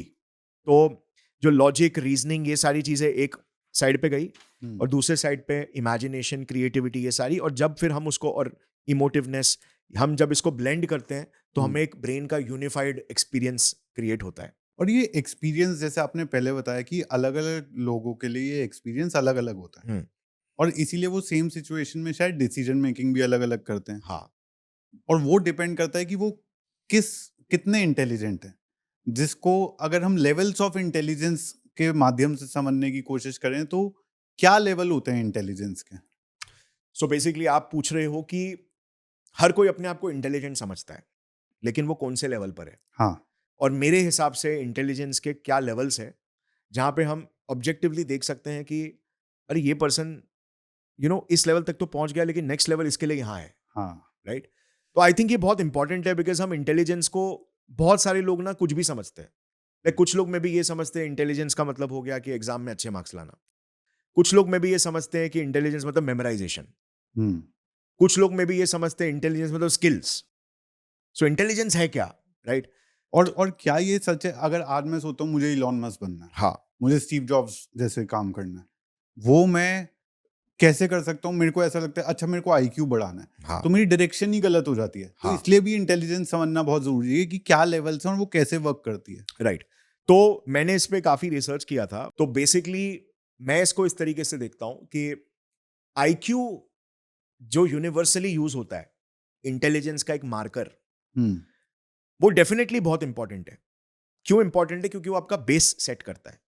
सो आईक्यू होता क्या है? आईक्यू बेसिकली आपका जो प्री फ्रंटल कॉर्टेक्स है, यहाँ जहां पे रीजनिंग होती है, जहां पे लॉजिकल थिंकिंग होती है मोस्टली, और जिसको भी हम प्लानिंग, प्रिपरेशन, स्ट्रैटेजी ये सब कहते हैं, वो सब यहाँ पे मोस्टली होता है। और दूसरा आपका जो स्पेशियल रीजनिंग होती है, मतलब विजुअलाइजेशन, एब्स्ट्रैक्ट थिंकिंग, हम्म वो आपके पेराइटल लोब में होती है। तो ये जो पेराइटल लोब, अभी जैसे हम साइंस की बात कर रहे हैं तो हम इमेजिन करते हुए बात कर रहे हैं, हाँ हम इमेजिन करते हुए रीजन करते हैं। हम्म सो आइंस्टाइन ने जब रिलेटिविटी निकाला था तो वो बोलते थे कि मेरे को तो, मतलब मैं तो सिमुलेट कर सकता था कि ये पार्टिकल ऐसे आएगा, ये वेव ऐसे आएगा, मैं इसके वो विजुअलाइज कर सकते थे, बट लॉजिक के साथ। हम्म ऐसा नहीं कि डे ड्रीम कर रहे हैं। हम्म तो बेसिकली वो अपने दिमाग में उन्होंने कंप्यूटर क्रिएट कर लिया था जो लॉजिक से भी चल रहा है, प्लस विजुअलाइज करके, सिमुलेट करके देख भी रहा है कि अरे ये होना चाहिए। तो इसको आईक्यू बोलते हैं। आफ्टरनून नैप वो बोलते थे, उसमें उन्हें ये सारे आइडियाज आते थे। यस, मतलब एब्स्ट्रैक्शन को होल्ड करना, और उसमें वर्किंग मेमोरी भी आती है कि आप हाँ, कितने वेरिएबल्स को एक साथ होल्ड कर सकते हो। In your imagination. यस, हाँ मतलब आप समझो पार्टिकल्स देख रहे हो तो आप इसका इसका स्पीड क्या है, इसका मास क्या है, इसका वेलोसिटी, मतलब किस डायरेक्शन में जा रहा है हाँ वगैरह, और इस पे कोई और फोर्स है, इन्फ्लुएंस हो रहा है, कर रहा है क्या, हम्म, मे बी लाइक आसपास की ग्रेविटेशनल इन्फ्लुएंस है। तो ये सारे कितने वेरिएबल्स को आप साथ में रख सकते हो। हाँ जैसे अगर हम देखेंगे एक कंप्यूटर में गेम चलता है, तो गेम में जब आप गेम खेलते हो तो उसमें फिजिक्स के लॉज भी होते हैं, फिर वो कैरेक्टर की पर्सनैलिटी भी होती है, फिर उसके बैंक बैलेंस में कितने पैसे हैं, फिर उसने कितने लोग को फोड़ा, फिर तो मल्टीपल डेटा होता है ना, तो वो सारे वेरिएबल्स हैं। तो उसी तरीके से दिमाग भी वेरिएबल्स को कैलकुलेट करता है, सो होल्ड करके रखता है प्रोसेसिंग के लिए। तो ये आईक्यू है, राइट? आपका लॉजिकल रीजनिंग, आपका एब्स्ट्रैक्शन कैपेसिटी, और आपका वेरिएबल्स आप कितने होल्ड कर सकते हो, वो चीज, ये बेस है। इसमें हमारे पास बहुत सारे प्रूफ्स है कि अगर लोगों का आईक्यू एवरेज से कम होता है ना, तो उन्हें डिसएडवांटेज होता है कॉम्प्लिकेटेड कॉन्सेप्ट को समझने के लिए। वो एवरेज आईक्यू 100 है, 100 से 90 काम चल जाएगा, बट 80 में प्रॉब्लम, 85, 90, 85 से प्रॉब्लम स्टार्ट हो जाएगा। 80 के नीचे थोड़ा सा लो ग्रेड रिटार्डेशन आ जाता है। तो अब यहाँ पे एक हैरान करने वाला डेटा ये है, हर एक कंट्री में आईक्यू इवनली डिस्ट्रीब्यूटेड नहीं है, बल्कि आपके लोकेशन पर बहुत डिपेंड करता है, आपके एनवायरनमेंट पे बहुत डिपेंड करता है। सो हम्म हर एक कंट्री में, इंक्लूडिंग वो कंट्रीज जिसमें हम बोलते हैं कि इक्वालिटी है, वहां पर भी आईक्यू पॉइंट का जो डिफरेंस है वो समझो 15 से 25 पॉइंट का आता है। इंडिया में वो आईक्यू, ये एवरेज है 15 से 25 पॉइंट का, और इंडिया जैसे कंट्रीज में शायद और ज्यादा होगा। तो और 25 पॉइंट इतना बड़ा डिफरेंस है जो आप बहुत बता बड़ा रहे हो है, कि 80 के नीचे कोई जो है वो नॉर्मल नहीं रह पाता है, लेकिन 105 is very average performance, decent है। यस, डिसेंट है। तो इतना ज्यादा डिफरेंस है 25 पॉइंट का, और आप कह रहे हो वो एरिया से इंपैक्ट हो जाता है 25 आईक्यू पॉइंट्स। एब्सोल्युटली, मतलब कुछ लोगों को जो हेड स्टार्ट ही मिल रहा है लाइफ में, जन्मभूमि। डिसएडवांटेज है। तो आप अब मुंबई का हिसाब देखिए ना, मुंबई में आप लाइक किसी 5 स्टार होटल में रुकिए, आपको मस्त 14th फ्लोर का व्यू मिल जाएगा। सामने देखिए, सामने पूरे स्लम्स। अब जो 5 स्टार होटल में जो रह रहा है, वो जिस फैमिली से आ रहा है, उसकी अपब्रिंगिंग, उसको बचपन में क्या प्रिविलेजेस मिले, न्यूट्रिशन क्या मिला, मेडिकल फैसिलिटीज क्या मिली, बचपन में उसका जो वोकैबुलरी डेवलप हुआ, राइट? उनके पेरेंट्स ने बचपन में ही हार्ड हार्ड वर्ड्स सिखा दिए, है ना, और कॉन्सेप्ट सिखा दिए उनको। उनकी स्कूलिंग कहाँ पे हुई, उनको कॉलेज क्या मिला, उनको एनवायरनमेंट क्या मिला, सोशल सपोर्ट क्या मिला। और फिर कोई बंदा जो किसी लो प्रिविलेज घर से आता है, उनका आईक्यू सेम कैसे हो सकता है? हम्म इम्पॉसिबल है, स्ट्रक्चरली इम्पॉसिबल है। और स्टेटिस्टिकल डेटा भी हमारे पास है क्योंकि जैसा आपने बताया कि कोडिंग जब बच्चे में स्टार्ट हो जाती है early फॉर्मेटिव age ईयर्स पे, में। तो वो कोडिंग ही अलग हो गई है। एब्सोल्युटली, जो कि Absolutely. उसकी आइडेंटिटी बन गई है। यस, और उसका, हाँ, वो आइडेंटिटी बनेगी। क्योंकि अगर मैं फॉर एग्जांपल मैं फिजिक्स सीखना चाहता हूं, लेकिन हर बार मैं सीखता हूं, मैं हारता हूं। हम्म, मेरा दिमाग क्या सीखेगा एक पॉइंट के बाद? यार तेरे लिए नहीं है फिजिक्स। तो मेरी आइडेंटिटी क्या बनी? नहीं, फिजिक्स बहुत बहुत कॉम्प्लिकेटेड है भाई, तेरे लिए नहीं है। हम्म, फिर मैं इजी चीजें देखूंगा, इजी चीजें करूंगा। फिर जब कोई हाई लेवल की चीज है, मैं बोलो भाई ये मेरे लिए नहीं है। तो मेरी आइडेंटिटी क्रिएट हो रही है ना। मेरे एक्सपीरियंसेस मेरी आइडेंटिटी को क्रिएट कर रहे हैं। मेरा ब्रेन अर्ली एज से ही समझ मेरे लिए बाउंड्रीज क्रिएट कर रहा है। बट आप समझिए ना, जहां पे कंपटीशन ज्यादा है वहां पे अपॉर्चुनिटीज कम है। इजी काम हर कोई कर सकता है। हम्म, वो बंदा जिसको एक आईक्यू का डिसएडवांटेज मिल जा रहा है बचपन से, वो हमेशा इजी काम की तरफ ही जा रहा है। हम्म, और वहां पे बहुत सारे लोग स्टेटिस्टिकली वहां पे इकट्ठा हो रहे हैं। और जब बहुत सारे लोग वो काम कर रहे हैं तो उनकी इकोनॉमिक वैल्यू बहुत कम हो जाएगी। और वो ये समझेंगे कि यार शायद मेरे में टैलेंट नहीं है, शायद मैं कम हूं, या यू you नो know, दूसरे जो लोग हैं वो मेरे से बेहतर है। हम्म। बट उनको पता नहीं कि उनको एक डिसएडवांटेज स्टार्ट मिला था और स्टार्टिंग वो से। क्योंकि उनको पता नहीं है तो वो उसको कभी ओवरकम भी नहीं कर पा रहे। ओवरकम भी नहीं कर पाएंगे, कभी नहीं। वो क्वेश्चन भी नहीं कर पाएंगे, उनको पता भी नहीं चलेगा। तो ये आईक्यू का है। और वहीं पर कोई पर्सन है जो अच्छे चाइल्डहुड से आता है, जो अब बहुत सारे अभी अभी लाइक मतलब जैसे अच्छे अच्छे कॉलेजेस, अच्छे अच्छे यूनिवर्सिटीज में तो आईक्यू का बेसिकली डिस्ट्रीब्यूशन वहाँ पे ये होता है, क्या बोलते हैं, कन्वर्ज होता है। तो जैसे अगर आप देखोगे फॉर एग्जांपल कोई भी अच्छा कॉलेज, हार्वर्ड हो गया या स्टैनफोर्ड, एमआईटी हो गया, वहाँ पे मुझे लगता है एवरेज आईक्यू इजीली 120 होगा। हम्म, क्योंकि सारे अच्छे घर के लोग होंगे, वो वहीं पे आए, अब आसपास उनको वैसा एनवायरनमेंट मिल रहा है, तो वो और कंपाउंड करेंगे। हम्म, है हम्म, ना, स्ट्रक्चर्स आपको कंपाउंड करते हैं लाइफ में। आपको क्या, स्टार्टिंग से ही वो चीज है। तो ये आईक्यू हो गया। अब अगर आपका आईक्यू एवरेज है 100 चलेगा। बट अगर आपको डीप साइंस और डीप एब्स्ट्रैक्शन ये सब में जाना है तो एटलीस्ट आपका 110 होना चाहिए एटलीस्ट। क्योंकि फिर आपके लिए वो चीजें इजी, थोड़ी तो मतलब समझ में आएगी आपको, वरना आपके लिए जेन्युइनली हार्ड होगा वो चीज। बिल्कुल। ये चीज है। और अगर आपका बहुत कम है, मतलब 90-80 के रेंज में है, तो आपको जेन्युइनली डिफिकल्ट पड़ेगा ये सारी तो चीजें। आईक्यू पर आप कह रहे हो कि बेस लेवल ऑफ इंटेलिजेंस है, यस, बेस है आईक्यू का। जो यहाँ पर हमारी सोच खत्म हो जाती है एक्चुअली, हाँ कि भाई ये इंटेलिजेंस मतलब आईक्यू। सो हाँ। आईक्यू के आगे क्या लेवल है? सो मैं ऐसे पकड़ता हूं, मैं जितना रिसर्च किया था ना, 120 से 125 के आसपास एक सैचुरेशन पॉइंट आ जाता है आईक्यू का।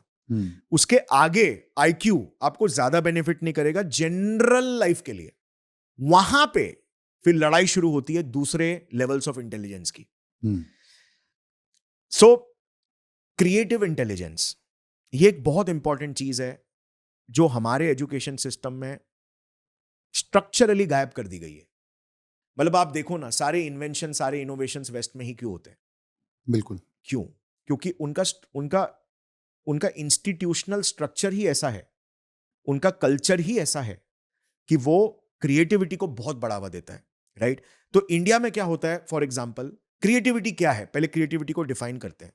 क्रिएटिविटी के लिए ना आपको रीजनिंग चाहिए, फर्स्ट प्रिंसिपल्स रीजनिंग चाहिए कि दुनिया इसको ऐसे कर रही है, XYZ तरीके से कर रही है। यार एबीसी तरीके से क्यों नहीं किया जा सकता है? एबीसी के तो ये 5 एडवांटेज है। Reasoning, correct. रीजनिंग, आपने रीजनिंग लगाया।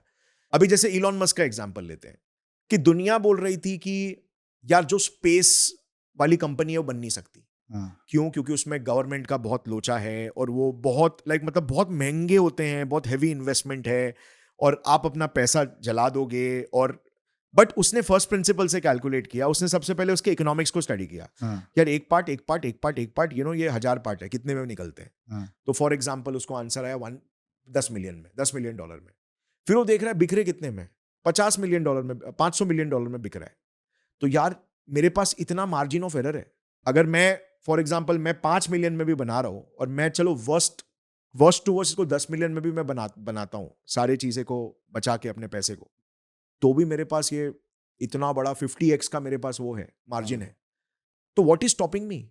सिर्फ लोगों के नैरेटिव, करेक्ट। लोगों का डर, रिस्क है। तो उसने फर्स्ट प्रिंसिपल्स लॉजिक से सोचा।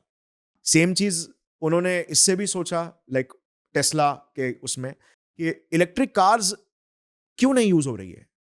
तो पहले ऐसा था कि यार एक्सेलरेशन अच्छा नहीं देती है, फिर ये था कि यार बैटरी इसका प्रॉब्लम है, बैटरी बनाना दिक्कत है। तो बोला कि बैटरी के वजह से इतने बड़े आप एक ट्रांजिशन जो क्रिएट हो रहा है, मतलब पूरी इंडस्ट्री चेंज होगी, क्योंकि हम ऐसे पोल्यूशन में गैस चेम्बर बना के थोड़ी ना जीने वाले, लिक्विड ये पेट्रोल वगैरह जला जला के। आगे चल के हमें क्लीनर एनर्जी पे जाना ही होगा, that is inevitable, it's a matter of time, वो आना ही है, वो फंडामेंटल लेवल पर वो ह्यूमन शिफ्ट आना ही आना है।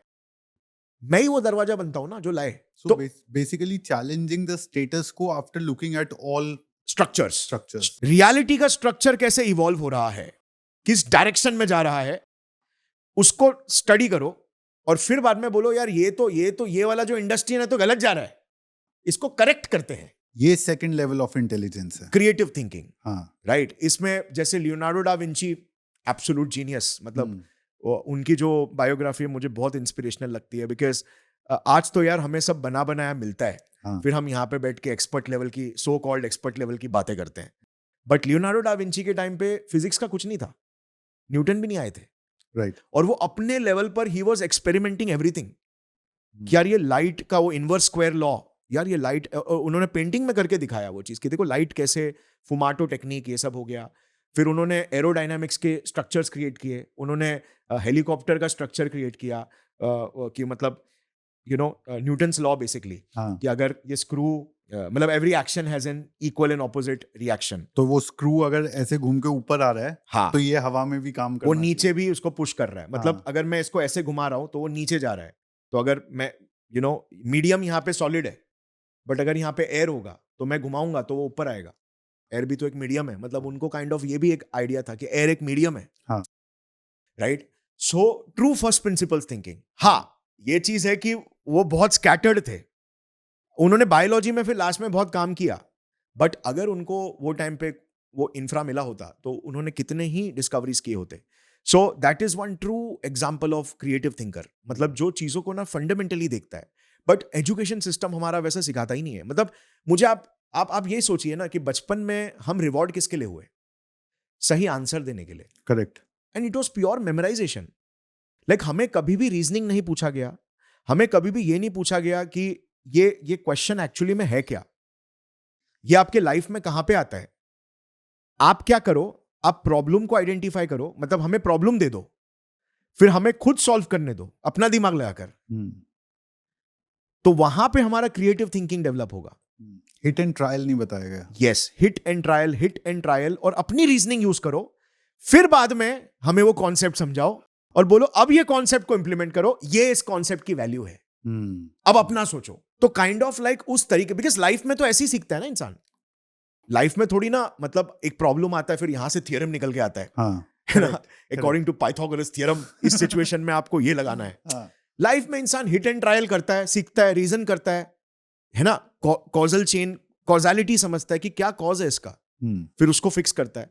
तो ये वाला जो है ना, ये थिंग यहाँ पे नहीं है। तो इस वजह से इंडिया में क्या होता है कि इंडिया में लोगों को लगता है कि इंटेलिजेंस का मतलब अच्छे ग्रेड्स, बट वो अच्छे ग्रेड्स आए कैसे? वो आए मेमोराइजेशन से आए। Memorisation has very less to do with intelligence.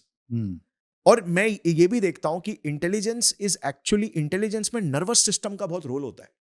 For example, school का जो सिस्टम है ना, वो हमें सर्टेनिटी देता है कि मतलब आपको अगर जीतना है तो ये रूल है, आपको फॉर एग्जाम्पल 50 का मार्क्स है तो 50 में से आप 40 लाए, आप गुड, 48 लाए तो आप टॉपर। लेकिन लाइफ ऐसे रूल्स नहीं देता। तो उससे क्या होता है ना, यहां पे उसको सिक्योरिटी, उसका नर्वस सिस्टम को स्टेबिलिटी मिलती है, बच्चे के नर्वस सिस्टम को, क्योंकि मेन प्रॉब्लम कब आता है? जब हम स्ट्रेस में आते हैं। बिल्कुल। असली जो इंटेलिजेंस है आपकी स्ट्रेस हैंडलिंग कैपेसिटी है, राइट? जब आप स्ट्रेस में आते हो, अब स्कूल में क्या आंसर फिक्स है, आपको ये पढ़ना है, आप ये चीज करो तो आप जीत जाओगे। बट लाइफ में क्या होता है? आप आए, आपने एक चीज ट्राई की, हारे, अब आपको कुछ नहीं मालूम आंसर क्या है, अब आपको ढूंढना है ठोकरे खा खा के। वहां पे आपका नर्वस सिस्टम अगर साथ नहीं देता ना, तो आप इजी रास्ता चुनते हो। फिर आप बोलते हो यार वो कौन सी इंडस्ट्री है जो इजी है, वो कौन सा जॉब है जो मुझे समझ में आता है, वो कौन सा स्किल है जिसमें मैं थोड़ा बेहतर हूं। तो यानी मेरे डिसीजंस जो हैं वो नर्वस सिस्टम के हिसाब से डिसीजन लेने लग जाता हूं मैं। यस, एब्सोल्युटली वो होता है। मतलब आपका नर्वस सिस्टम ट्रेन नहीं हुआ ना स्कूल एजुकेशन में, क्योंकि आपको तो सब कुछ बना बनाया मिल गया। ये पोर्शन है, ये सिलेबस से पढ़ो, रटो, मार्क्स आ जाएगा। आपने फेलियर देखा नहीं, आपने फेलियर बार बार डिसेंसिटाइज नहीं हो गए आप फेलियर से हाँ कि यार मैं अपना कुछ नया कर रहा हूं, मैं फेल हुआ, कौन सी बड़ी बात, स्कूल में तो मैं 2000 बार फेल हुआ हूं और मैं प्रॉब्लम सॉल्व करके अपने आप को दिखा दिया। वो चीज डेवलप नहीं हो रही। ये पर जो बात आप गौरव इस चीज के एनालिसिस में, ब्रेन और इंटेलिजेंस के एनालिसिस में कह रहे हो, बिजनेस की दुनिया में भी ये बोला जाता है कि Indian ecosystem does not allow you to fail, क्योंकि आपका फंडिंग ही इतनी लिमिटेड होती है कि आप एक बार फेल करें हाँ, और खत्म हो गया, आपका पूरा घर वर सब बिक गया। वेराज बाहर क्योंकि एक्सेस टू कैपिटल है, इसलिए इनोवेशन ज्यादा हो रहा है, ज्यादा बड़े स्टार्टअप्स निकल पा रहे हैं।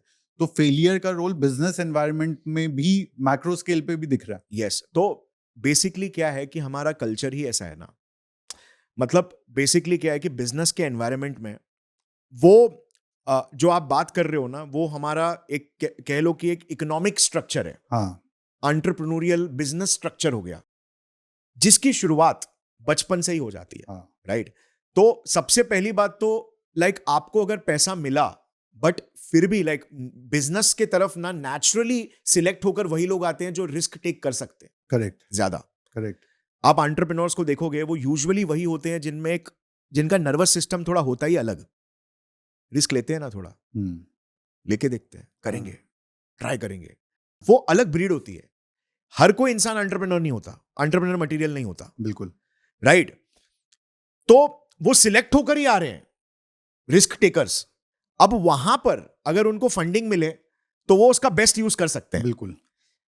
राइट? बट इस केस में क्या है कि अगर बचपन से स्टार्ट हो रहा है, फेलियर से एडेप्टेशन, क्योंकि आपका जो ब्रेन डेवलप हो रहा है वो तो बचपन में ही हो रहा है ना, आपका नर्वस सिस्टम डेवलप हो रहा है बचपन में ही हो रहा है। अगर बचपन में ही आपको फेलियर से आपका परसेप्शन ये बना होता कि failure big deal, uncertainty big deal, हाँ आंसर नहीं है बिग डील, अब मैं फिगर आउट करूंगा। फिगर आउट करूंगा, हाँ मैं फेल होऊंगा, मैं फिगर आउट करूंगा। Failure is a stepping stone. आपका नर्वस सिस्टम में अगर वो चीज कोड हो गई होती बचपन से ही, तो आपका जो रिस्क टेकिंग एपेटाइट होता वो ज्यादा होता, और अनसर्टेनिटी आपको अच्छी लगती, प्रॉब्लम नहीं होता, क्योंकि रियल क्रिएटिविटी आती है अनसर्टेनिटी में। और जैसे हमने एवोल्यूशन में भी देखा कि जब पूरी एनवायरनमेंट अनसर्टेन है तब सबसे तेज ब्रेन जो है इवॉल्व करता है, तो वही Absolutely. चीज यहाँ पर भी अप्लाई यस, यहां पर लाइक ह्यूमंस के लेवल पर जिस ब्रेन की रीजनिंग स्ट्रांग है, जिस ब्रेन ने एक्चुअली इंटेलिजेंस हासिल किया, not rote learning, actual problem solving and reasoning जिसने डेवलप किया, चेंजिंग एनवायरनमेंट में सबसे ज्यादा बेनिफिट उसको मिलता है, क्योंकि वो फर्स्ट प्रिंसिपल से बहुत जल्दी सोच लेता है और वो देखता है कि दुनिया जा कहां रही है, और वो अपने आप को उस हिसाब से पहले ही अडेप्ट कर लेता है, और बाकी के लोग सिर्फ स्टेबिलिटी ढूंढते रह जाते हैं। हाँ और जब इकोसिस्टम ही चेंज हो रहा है तो स्टेबिलिटी आपको जिताएगी नहीं, एडेप्टेशन जिताएगा। सो ये जो क्रिएटिव इंटेलिजेंस है गौरव, ये आज जब साइंस प्रूव कर चुका है इसे, तो इतने कम लोग क्यों अचीव कर पाते हैं इसको? बिकॉज वही स्ट्रक्चरल प्रॉब्लम है। लाइक इंडिया में ये एक मेजर स्ट्रक्चरल प्रॉब्लम है कि हमारा एजुकेशन सिस्टम उस चीज को वो नहीं करता, एंकरेज नहीं करता, जबकि वर्ल्ड उसको बहुत ज्यादा रिवॉर्ड करता है। हाँ तो उससे क्या होता है कि नेचुरली इंसान कंफर्ट जोन चुनता है, मतलब जो मुझे आता है मैं वहां पे मेहनत करना इज डज नॉट मीन कि मैं कंफर्ट जोन नहीं चुन। आप बहुत हार्ड वर्किंग हो सकते हो, आप 12 घंटे काम कर सकते हो, दैट डज नॉट मीन कि आप एक्चुअली में वही आपका कंफर्ट जोन होगा। तो यानी अगर मैं जोड़कर देखूं तो आप ये कह रहे हो कि 3-4 कंपोनेंट जहां मिल जाते हैं, हाँ। यानी कि आपका आईक्यू जो है बेस 120 के ऊपर है या 120-125 के रेंज में है कम से कम, उसके बाद आप फेलियर से नहीं डर रहे हो, आप इस तरह से आपका कॉग्निटिव इंटेलिजेंस डेवलप हुआ है कि आप बार बार रिट्राई करते हो, आपने हमेशा सीखा ऐसे है कि अनसर्टेनिटी में आप रहे हो। हाँ, प्लस अगर आपका आप एक पैटर्न रिकॉग्निशन आपका स्ट्रांग है कि पूरी दुनिया कहाँ मूव कर रही है, वो आप पैटर्न समझ के डेटा में उतार सकते हो। ये 4-5 चीजें अगर कन्वर्ज करेंगी एक ही टाइम पे, तो आप जो है इलॉन मस्क बन सकते हो, तो आप वो क्रिएटिव इंटेलिजेंस जो है उतने आगे तक ले जा सकते हो अपनी। हाँ। सो अभी जैसे जो भी हमने बात किया, इसको अगर मैं एकदम स्ट्रक्चरली बताऊं, हाँ आपका नर्वस सिस्टम, आपका ब्रेन और आपका जो आईक्यू है, ये बेसिकली बेस है, क्योंकि क्रिएटिविटी के लिए आपको एक्सपेरिमेंट करना है. अगर आपका नर्वस सिस्टम अलाउ ही नहीं कर रहा हो, बार बार स्ट्रेस में आ जा रहा है, चलो स्टेबल काम करो, क्योंकि मैं हार रहा हूं, मैं हार रहा हूं, मैं हार रहा हूं, ये नहीं करना मुझे. हाँ. स्ट्रेस, पैनिक, एंजाइटी, मेरा फ्यूचर का क्या होगा, मैं नहीं कर पा रहा, हम्म. तो आप क्रिएटिविटी का सी भी नहीं कर सकते, हाँ. है ना. अब क्रिएटिविटी के लिए आपको क्या चाहिए, जैसे आपने पैटर्न रिकॉग्निशन बोला. हम्म. पैटर्न रिकॉग्निशन के लिए आपको डिफरेंट डोमेन्स का नॉलेज चाहिए. हम्म. बट वो डोमेन का नॉलेज कैसे आता है, वो आता है क्यूरियोसिटी से, हाँ. कि आप क्यूरियस हो, हम्म. आप टिंकर कर रहे हो, आप एक्सपेरिमेंट कर रहे हो, hmm. Right. Hmm. So for example, creative thinking हमेशा तभी बेनिफिट करेगी जब आपके पास मल्टीपल डोमेन्स का नॉलेज है. तो इंटेलिजेंस के लेवल्स को देखने का एक और एक तरीका है कि जब फर्स्ट लेवल ऑफ इंटेलिजेंस है, वो है, समझ लो कि डेप्थ, कि आप में एक फील्ड का डेप्थ है. हम्म. समझो आपने पीएचडी किया एक फील्ड में, नैनो टेक्नोलॉजी में किया, अब आपके पास उसका डेप्थ है, तो ये लेवल 1 इंटेलिजेंस हुआ. लेवल 2 ये हुआ कि पॉलीमैथ.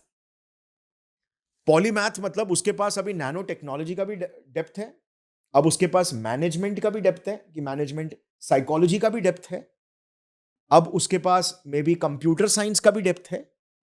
हम्म. सो मल्टीपल फील्ड्स का डेप्थ है, राइट. तो ये पॉलीमैथी हो गई, इसमें पॉलीमैथिक एबिलिटीज है, एटलीस्ट 3 से ज्यादा सब्जेक्ट्स का डेप्थ है. ये बंदा ज्यादा क्रिएटिव हो सकता है, प्रोवाइडेड उसका नर्वस सिस्टम उसको अलाउ करे, क्योंकि वो डॉट्स कनेक्ट कर सकता है. वो यहाँ के फंडामेंटल्स और प्रिंसिपल्स को कनेक्ट करके यहाँ पे लगा सकता है, यहाँ से यहाँ लगा सकता है, और उसको सिस्टम इवॉल्व होते हुए ज्यादा क्लियरली दिखेगा. हाँ. क्योंकि उसने पैटर्न्स को देखा ना, यहाँ पे भी ये हो रहा है, वहां पे भी ये हो रहा है, यहाँ पे हो रहा है, ये चीज है. तो इलॉन मस्क जैसे लोग हो गए, वो लोग, अभी इलॉन मस्क को अगर आप देखोगे, उसके पास कितना विड्थ और डेप्थ है.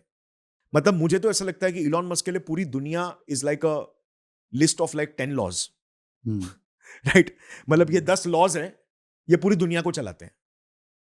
उनका ऐसा दिमाग चलता है, कंप्रेस्ड पर्सपेक्टिव, हाँ. राइट. और यही हो रहा है, बिकॉज वरना कोई पर्सन इतने सारे कंपनीज को चला ही नहीं सकता. बिल्कुल. अगर एक कॉमन रीढ़ की हड्डी नहीं है ना मेंटल मॉडल में, तो इतने सारे आप चीजों को चला नहीं सकते. और and it make sense, because अगर आप देखोगे तो वो he deals exactly like that.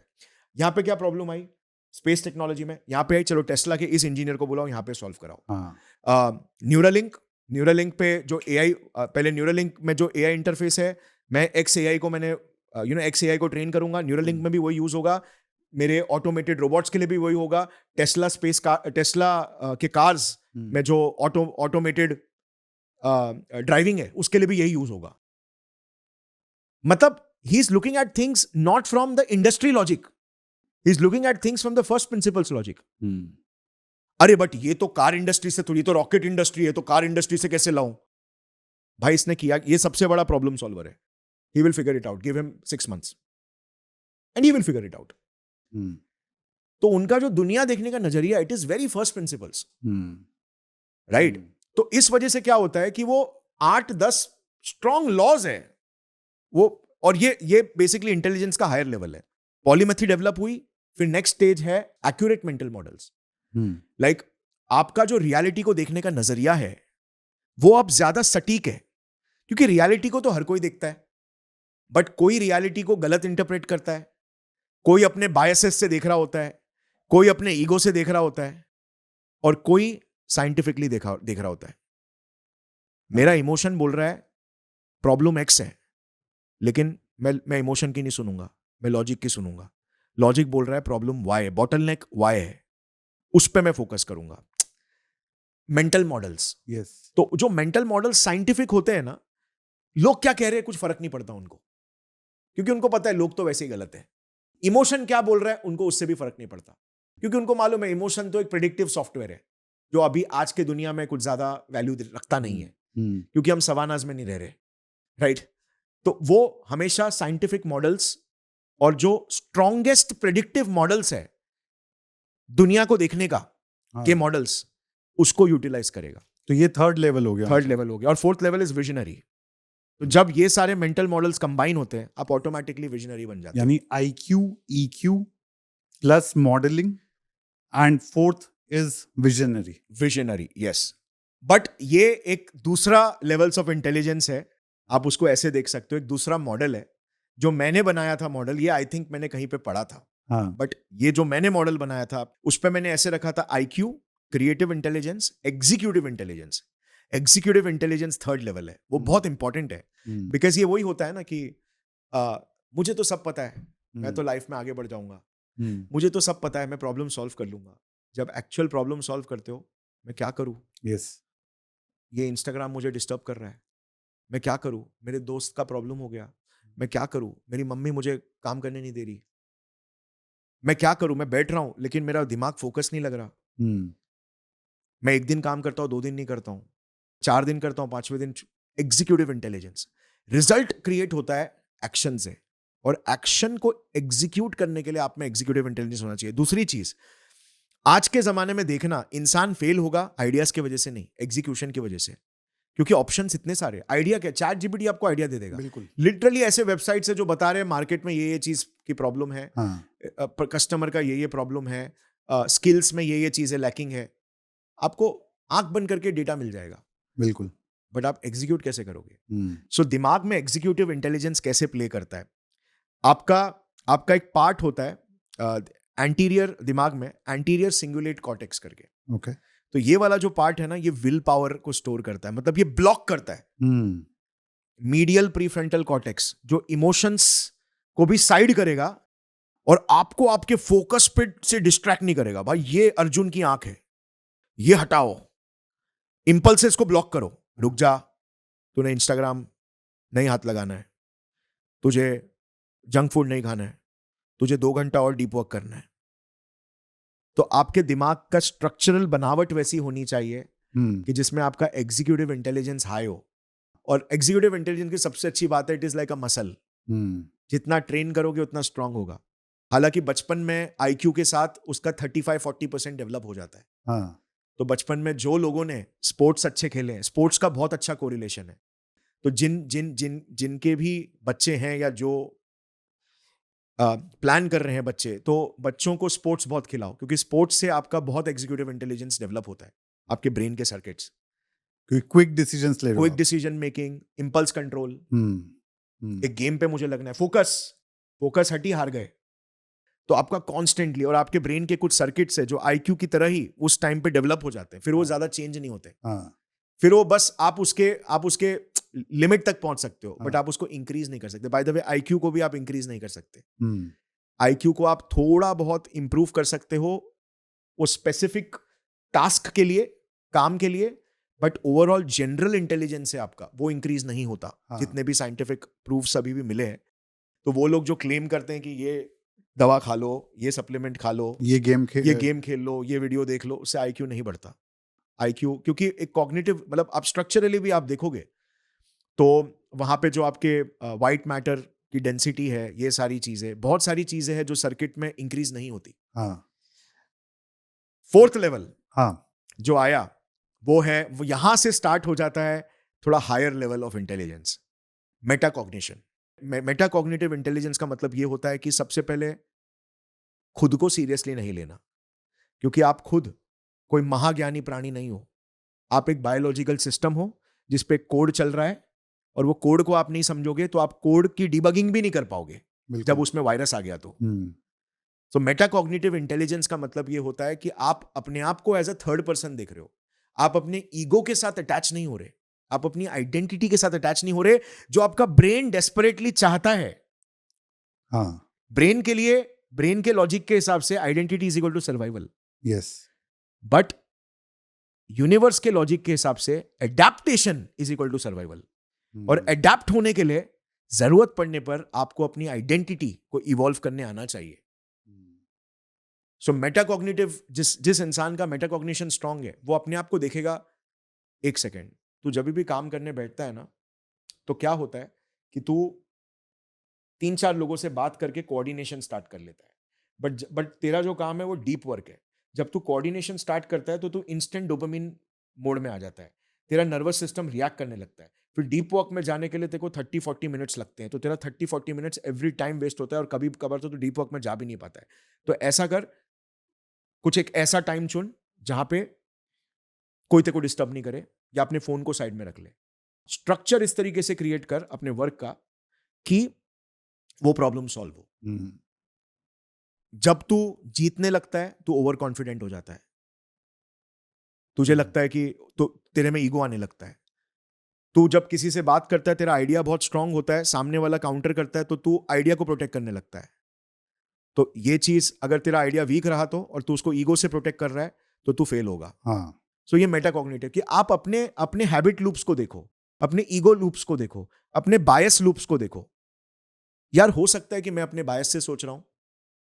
यार फॉर एग्जाम्पल जैसे पॉलिटिकल बिलीफ्स आए, ये गवर्नमेंट अच्छी है, अरे यार हो सकता है कि मैं अपने बायस से सोच रहा हूं, हम्म, क्योंकि मैं एक एक्स परिवार में जन्म लिया, इस परिवार में बचपन से बताया गया कि ये पार्टी सही है, ये पार्टी सही है, मेरी आइडेंटिटी का पार्ट है। तो हो सकता है मैं अपने बायस से सोच रहा हूं। हम्म, अगर मुझे किसी ने बोल दिया कि एक्स प्रोफेशन चुनो, सीए बनो या आईआईटी क्रैक करो, और मुझे वो नहीं करना, लेकिन क्योंकि वो ना 4 लोग को खुश करेगा, तो मैं बायस से सोच रहा हूं। मैं फंडामेंटली वो हुई नहीं, हाँ, लेकिन मुझे लोगों को खुश करना है, तो वो बायस से मैं सोच रहा हूं। हम्म, वैलिडेशन बायस। तो अपने बायसेस को पकड़ना और फिर उस बिहेवियर को स्टॉप करना, ये मेटाकॉग्निशन है। मेटाकॉग्निशन आपके परसेप्शन को इंक्रीज करने वाला सॉफ्टवेयर है। हाँ, आपका देखो, जब हम पैदा होते हैं, हम किस जगह पे पैदा होते हैं वो हमारे हाथ में नहीं है। अब कोई इंसान समझो अ, चौल में पैदा हुआ, चौल की बस्ती में, अब आसपास के जो लोग हैं उसके हिसाब से उसका दुनिया देखने का नजरिया क्रिएट होगा। हाँ, वो गलत चीज को भी सही समझेगा। झगड़ा करना अच्छा होता है, क्योंकि क्योंकि बॉलीवुड हीरो तो सबको धोता है, फोड़ता है, हाँ, फोड़ता है, तो ये रियल एस्पिरेशनल चीज है। गाली गलौज करना, अल्फा बनना, है ना, ये सारी चीजें। या फिर गाली गलौज करना, वो रियल ये है, क्योंकि दादागिरी तो इधर अपने इधर सब करते हैं। तो परसेप्शन लोगों के बहुत अलग होते हैं, बट रियलिटी रियलिटी को ऑब्जेक्टिवली देखने के लिए आपको अपने परसेप्शन को चेंज करना है, हम्म, क्योंकि रियलिटी आपके परसेप्शन से नहीं चलती, रियलिटी फंडामेंटल लॉज से चलती है। यही अगर जैसे इलॉन मस्क की हम बात कर रहे थे, पेपैल उन्होंने बना करके बेचा। हाँ, अब वो सोचते मैं तो फिनटेक फाउंडर था, मैंने अपनी कंपनी बनाकर बेच दी, एंड ही रिटायर्स, पैसा अच्छा मिला था। हाँ, पर उन्होंने कहा नहीं, अब मेरे को जो है स्पेसएक्स बनानी है, टेस्ला बनानी है। अब एक फैमिली है फोर्ड, उनकी आइडेंटिटी है कि हम कार मैन्युफैक्चरर हैं, हाँ, तो वो उस आइडेंटिटी में फंस सकते थे, जनरेशनल आइडेंटिटी है वो।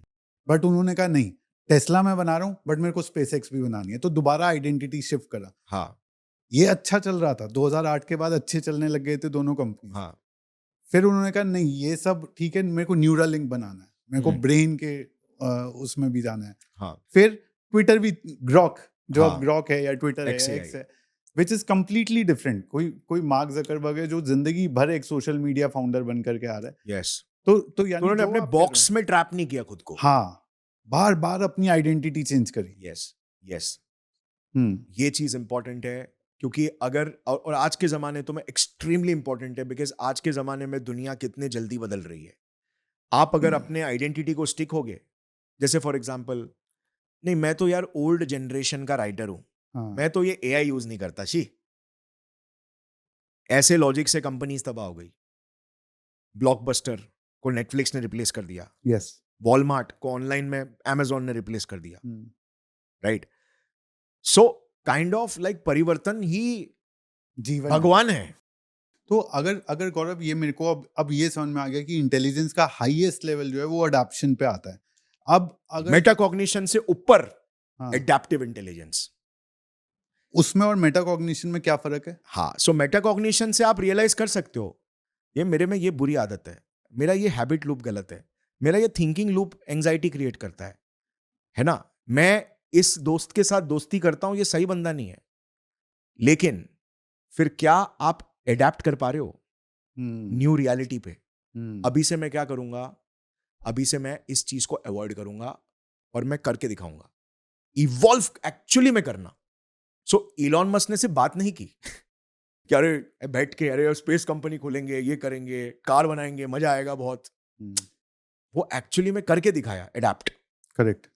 Right, that is the ultimate form of intelligence. क्योंकि like as a biological organism आपका गोल क्या है? सर्वाइव करना और अपनी लेगेसी को आगे बढ़ाना, इंसानियत को आगे बढ़ाना. मतलब साइंटिफिक लेवल पर ये चीज क्लियर है, क्योंकि जीन का नेचर ही वैसा है, राइट. और हिस्टोरिकली भी आप देखो ना, हर जानवर रिप्रोड्यूस करने की कोशिश करता है. सो मतलब जीन्स का जो डायरेक्शन है वो उसी डायरेक्शन में जा रहा है. तो अगर हमें उस डायरेक्शन में जाना है तो हमें इवॉल्व करना है, अडेप्ट करना है, विच मीन्स हमें इंसानी सभ्यता को भी बेहतर बनाना है कि आगे जाके एक स्टेज ऐसा नहीं आए कि हम अपने ही आधुनिकता की वजह से मर जाए. एक दूसरे को उड़ा दिया, न्यूक्लियर बॉम्ब्स फोड़ डाले, या यू नो एआई को इस तरीके से कर दिया कि ह्यूमन सिविलाइजेशन ही खत्म हो जाए. तो हमें always we have to adapt for a better version of human and humanity. So जो अडेप्टिव इंटेलिजेंस पे जो पहुंच गया वो फिर दुनिया में कुछ भी कर सकता है. यस, मतलब जो अपने कंट्रोल में अडेप्टेशन रखता है. मेरे को ये करना है, मैं करके दिखाऊंगा. मुझे ये बनना है, मैं अडेप्ट करके बताऊंगा. नॉट कि हाँ बनना तो है लेकिन नहीं कर सकता या वैसा. सो ये पूरी जो सीढ़ी है हाँ. आईक्यू से लेकर के अडेप्टिव इंटेलिजेंस तक पहुंचने की, ये चढ़ने के लिए एक कॉन्सेप्ट आता है जो समझना बहुत जरूरी है. कॉन्शियसनेस के ऊपर क्या रिसर्च है गौरव? क्या लगता है आपको कॉन्शियसनेस के बारे में? सो कॉन्शियसनेस के ऊपर बहुत सारे पर्सपेक्टिव्स हैं. कई लोगों का पर्सपेक्टिव काफी मेटाफिजिकल होता है, स्पिरिचुअल पर्सपेक्टिव होता है, लेकिन मेरा जो पर्सपेक्टिव बहुत ही साइंटिफिक है, बहुत ही मैकेनिकल, बहुत ही स्ट्रक्चरल है. मैं ये बोलता हूं कि कॉन्शियसनेस को हम स्पिरिचुअल या मेटाफिजिकल क्यों बना रहे हैं. मतलब अगर आप ह्यूमन बॉडी को देखोगे, ह्यूमन बॉडी में आपके पास हार्ट है, पंप है. हाँ. क्या हार्ट को फंक्शन करने के लिए स्पिरिचुअलिटी चाहिए? नहीं. ब्लड चाहिए. हाँ. राइट. और इलेक्ट्रिकल एक्टिविटी चाहिए. सेम चीज आपके इंटेस्टिन्स को फूड डाइजेस्ट करने के लिए वापस ब्लड चाहिए, कोऑर्डिनेशन चाहिए डिफरेंट पार्ट्स का. उसी तरीके से हमारा दिमाग है. हमारे दिमाग में डिफरेंट पार्ट्स है, राइट. तो आपका फ्रंटल लोब हो गया, प्री फ्रंटल कॉर्टेक्स हो गया, उसमें डिफरेंट पार्ट्स हो गए. मीडियल ऑर्बिटो फ्रंटल कॉर्टेक्स हो गया, डॉर्सोलैटरल हो गया जो लॉजिक और रीजनिंग के लिए काफ़ी इंपॉर्टेंट है. फिर आपका डीएमएन नेटवर्क हो गया, वही जो जिसमें आइडेंटिटी ये सारी चीज़ें हैं. अलग अलग है. रेप्टिलियन ब्रेन के पार्ट्स हो गए, आपका मेड्यूला हो गया, आपका स्पाइनल कॉर्ड हो गया, सेरिबेलम, ये सब. अब ये डिफरेंट पार्ट्स जब आपस में मिलके काम करते हैं तो एक इमर्जेंट एक्सपीरियंस निकलता है, एक फीडबैक लूप क्रिएट होता है. एक पार्ट बोल रहा है मैं गौरव हूं, एक पार्ट बोल रहा है गौरव ऐसे कपड़े पहनता है, एक पार्ट बोल रहा है गौरव को साइंस पसंद है, एक पार्ट बोलता है गौरव को ये वाला साइंस का कॉन्सेप्ट समझ में आता है, एक पार्ट बोलता है गौरव तो स्पीकर है, वो बात करके एक्सप्लेन कर सकता है. यही तो कॉन्शियसनेस है. और एक पार्ट बोलता है कि हाँ ये मोस्टली आपका इंसुला पार्ट है जो आपके बॉडी के साथ कम्युनिकेट करता है कि हाँ मुझे फील हो रहा है कि मैं मैं हूं ऐसा. तो अलग अलग पार्ट्स का जब एक फीडबैक लूप क्रिएट होता है वो ब्रेन के अंदर यस, वो कॉन्शियसनेस है that makes us feel human. But अब इसको ऐसे यूज करते हैं इस लॉजिक को कि मेरा कॉन्शियसनेस बहुत यूनिक होगा आपके कॉन्शियसनेस से. फॉर एग्जाम्पल एक पर्सन जिसके बचपन में उसको बहुत अब्यूज मिला, उसका सेल्फ एस्टीम कम है, तो कोई अगर उसकी बॉडी में जाएगा, कोई एक हेल्दी सेल्फ एस्टीम से अगर लेट्स से उसकी बॉडी में उसकी कॉन्शियसनेस को एक्सपीरियंस किया, तो मे बी उसको ये फील हो सकता है कि मैं यूजलेस हूं. उसको भी ये फील होने लगेगा मैं क्या करूं लाइफ में, यूजलेस हूं. उसको थॉट्स ही वही आ रहे हैं, डीएमएन में उसको वही थॉट्स आ रहे हैं. उसका बायोलॉजिकल स्ट्रक्चर, उसका ब्रेन निकाल के देखेंगे तो हमें मालूम पड़ेगा कि उसके जो लिम्बिक सिस्टम और जो रेप्टिलियन हिस्से हैं, एमिगडाला, ये सब लिम्बिक सिस्टम, वो ज्यादा बड़ा होगा as compare to prefrontal cortex. Which means कि उसका जो रिएक्टिव और इमोशनल ब्रेन है, जहां पे स्ट्रेस और ये सब ज्यादा, स्ट्रेस रिस्पॉन्स वाला ब्रेन, वो पार्ट्स ज्यादा बड़े, वो ज्यादा डोमिनेट कर रहे हैं वर्सेस उसके लॉजिकल और कामिंग ब्रेन जो मैंने बोला था ना, एंटीरियर सिंगुलेट कॉर्टेक्स जो ब्लॉक करता है विल पावर, ये सारी चीजें. और भी बहुत सारे स्ट्रक्चर्स हैं। तो अब हो क्या रहा है कि नेगेटिव जो स्ट्रेस रिस्पॉन्स वाले पार्ट्स है वो बड़े हैं, और जो रैशनल और क्रिटिकल थिंकिंग लॉजिक वाले हैं वो छोटे हैं। तो डेफिनेटली उसके अंदर का एक्सपीरियंस कैसा होगा? मुझे अच्छा फील नहीं हो रहा है, कॉर्टिसोल राइज होगा उसके बॉडी में, एड्रेनालिन, ये सारे जो स्ट्रेस हार्मोन्स है, ग्लूकोकॉर्टिकॉइड्स, ये सब हाई है उसके अंदर। हाँ, तो उसका एक्सपीरियंस वैसा क्रिएट होगा। तो यानी कि अगर ऐसा कोई इंसान का आईक्यू हाई भी है, हाँ, तो भी वो जो बाकी की चीजें हमने डिस्कस करी कि इमोशंस को साइड रख करके डिसीजन ले पाना, पैटर्न रिकॉग्निशन कर पाना, हाँ, वो सब नहीं कर पाएगा क्योंकि वो अपने इमोशंस में ही फंसा रहेगा। Yes, yes.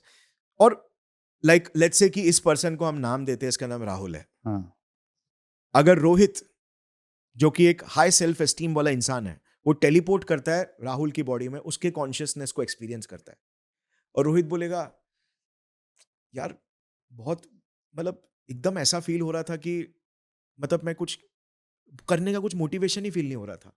हाँ, मतलब ऐसा लग रहा था कि यार मैं कुछ भी करूंगा तो मैं हार जाऊंगा, यार क्या मतलब है, इसका पर्पस क्या है?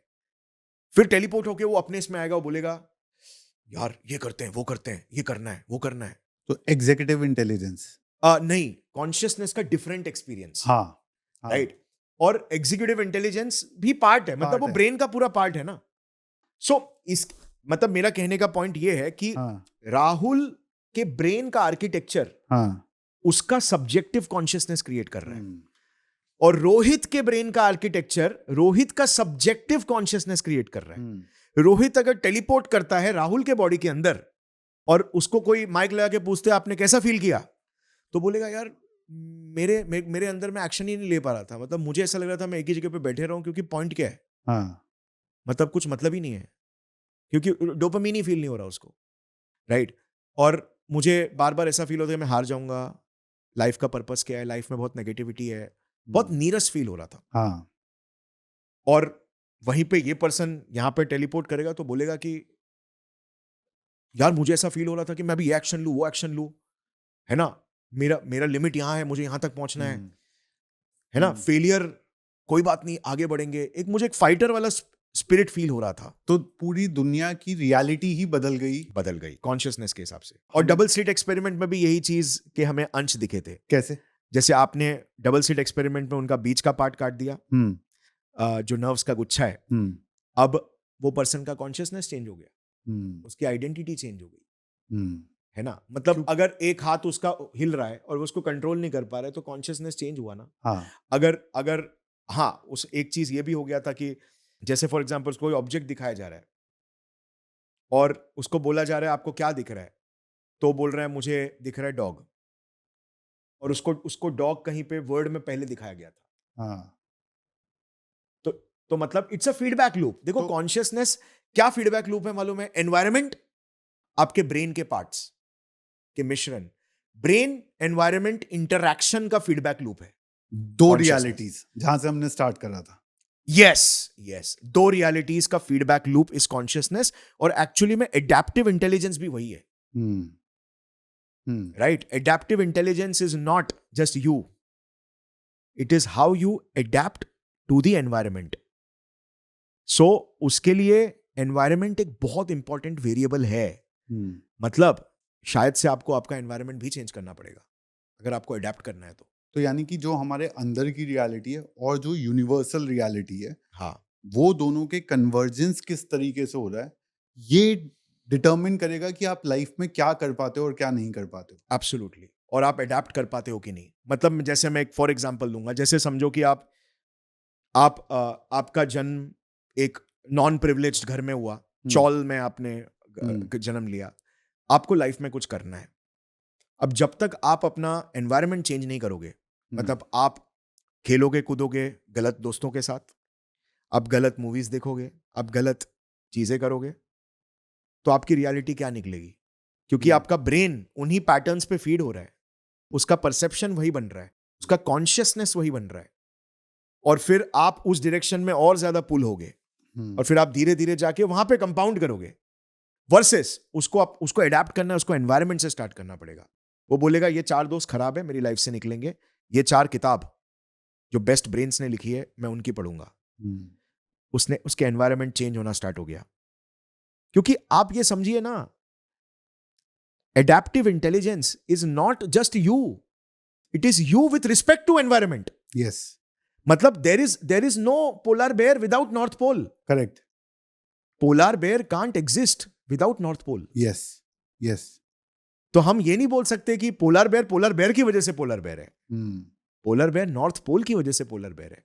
तो जो हम सिंपल भाषा में कई बार बोलते हैं दैट वो इतना सक्सेसफुल अपने एक्सपीरियंसेस की वजह से, हाँ। तो कहीं ना कहीं हम ये डीपर लेवल पे नहीं समझ पाते। This is convergence of two realities. Yes. और ये दोनों रियलिटी, जैसे हमने आज बात करी कि हम चेंज कर सकते हैं दोनों रियलिटीज, तो हम कुछ भी अचीव कर सकते हैं अगर हम इसका मैनिपुलेशन का ट्रिक समझ लें। मतलब इसको मैनिपुलेशन से ज्यादा आई वुड से कि पहले तो अंडरस्टैंडिंग, फिर दूसरी चीज हो गई कि अपने बिहेवियर को स्लोली वैसा ट्वीक करना कि हम अपने आप को रियलिटी के स्ट्रक्चर में डालें, ना कि डिल्यूजन के स्ट्रक्चर में।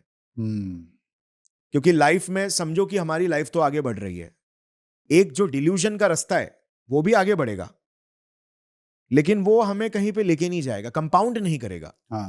सही रास्ता चुना तो वो कंपाउंड करेगा, तो रास्ते में आपको पता चल जाएगा। तो ये जो इलॉन मस्क जैसे लोग हो गए, तो they are on the right track. मतलब उन्होंने वो एनवायरनमेंट बनाया। आप देखो ना, इलॉन मस्क की पूरी कंपनी फर्स्ट प्रिंसिपल थिंकर की है। करेक्ट। तो आसपास वही लोग हैं जो फर्स्ट प्रिंसिपल लॉजिक से चलते हैं, तो उसका फर्स्ट प्रिंसिपल थिंकिंग कितना कंपाउंड हो रहा है। हाँ, क्योंकि उनका लैंग्वेज ही वो है।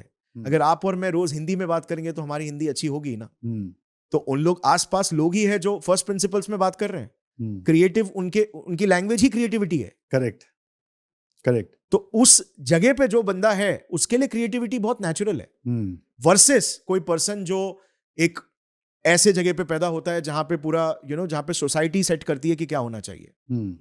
सो आप ये चीज समझो कि आपको जो रियलिटी दिख रही है वो रियलिटी ऑब्जेक्टिव नहीं है। इसमें हमने जो जो फेस मास्क वाला जो एक्सपेरिमेंट था, उसमें क्लियरली कि बेसिकली एक मास्क है, hollow face mask. Mask hollow है, आपकी आंखों के आप उंगली डाल के देख सकते हो कि वो हॉलो है वो मास्क, लेकिन आपका आंख उसको दिखाएगा कि वो हॉलो नहीं है, वो बाहर प्रोट्रूड कर रहा है। मतलब आपकी आंखें आपके आंखों के सामने झूठ बोल रही है, बिल्कुल आपको गलत रियलिटी दिखा रही है। राइट।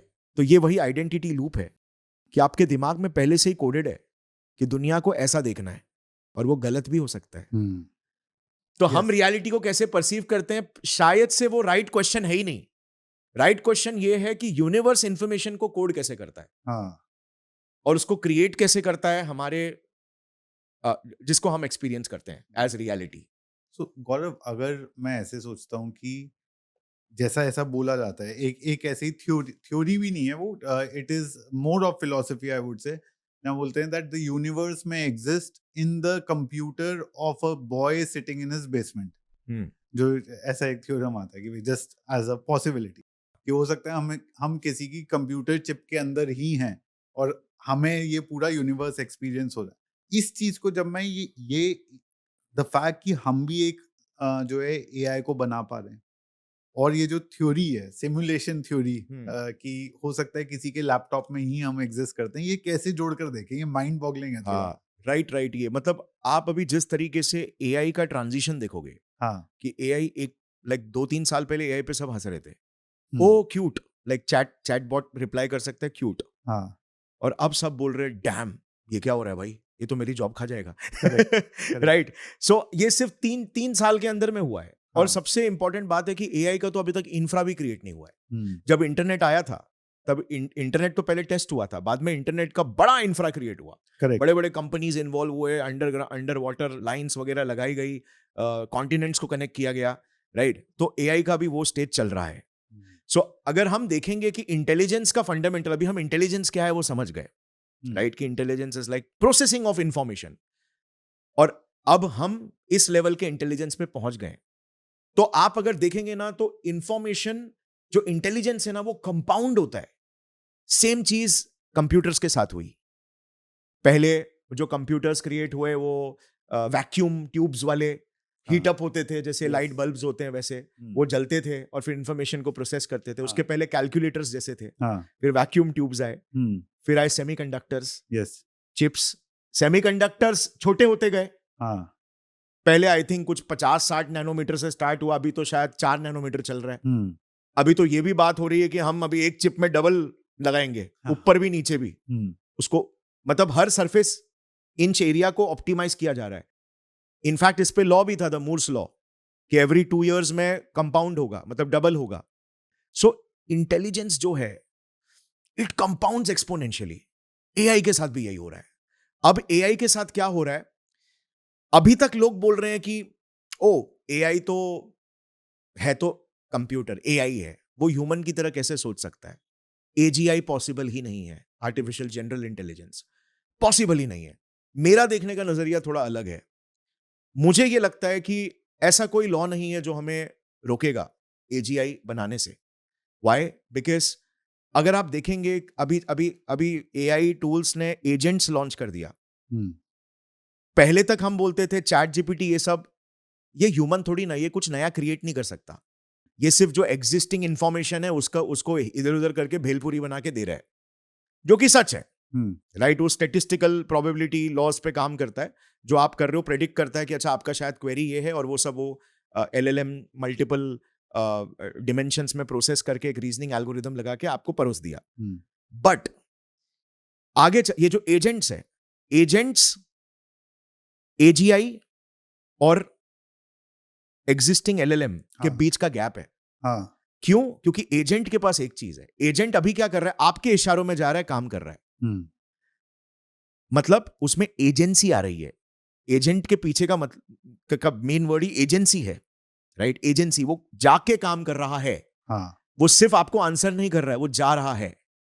इसका एक लेवल ये होगा कि आपने उसको एक प्रॉब्लम दे दिया, अब वो अपने प्रॉब्लम को अपनी एजेंसी से सॉल्व करेगा, खुद एक्सपेरिमेंट करेगा, हम्म, खुद डिस्कवर करेगा, खुद फेल होगा, खुद लर्न करेगा, खुद इवॉल्व करेगा, न्यू इंफॉर्मेशन क्रिएट करेगा, क्रिएटिविटी दिखाएगा। साइंटिस्ट भी तो यही कर रहे हैं। करेक्ट, साइंटिस्ट भी खुद ट्राई करते हैं, फेल करते हैं, होते हैं, फिर एक्सपेरिमेंट कर करके इवॉल्व करते हैं, यस, मॉडल को इवॉल्व करते हैं। एजेंट्स का आगे का वही है, बट वो करने के लिए बहुत रिसोर्सेस लगेंगे, एनर्जी लगेगा, हार्डवेयर लगेगा। तो मुझे लगता है अभी पूरा का पूरा जो इन्वेस्टमेंट हो रहा है वो उसी डायरेक्शन में हो रहा है, हाँ, इसको स्केल करने के लिए। क्योंकि अगर आपको इसके यूटिलिटी को स्केल करना है तो आपको इंफ्रा पहले क्रिएट करना होगा, जो अभी इंफ्रा नहीं है। इसीलिए आप देखोगे 100 बिलियन डॉलर्स की फंडिंग यहाँ पे डाली जा रही है, हाँ, क्योंकि सबको पता चल चुका है कि भाई ये तो बहुत नेक्स्ट लेवल चीज है। हम्म, और एक बार एजेंट्स आ गए और एजेंट्स एलिवेट हुए तो वहां पे एजीआई भी इजीली आ सकता है। क्योंकि वो खुद ही अपने आप को इम्प्रूव करता चला जाएगा। एब्सोल्युटली। एक पॉइंट ऐसा आएगा, और ये सबसे माइंड ब्लोइंग चीज है, क्योंकि हमने देखा, अभी हमने ये चीज को प्रूव किया कि जो लाइफ है वो किस तरीके से कंपाउंड होती है। यस, तो एजेंट्स भी कंपाउंड होंगे, और वो कैसे कंपाउंडिंग होंगे रिकर्सिव लूप्स में।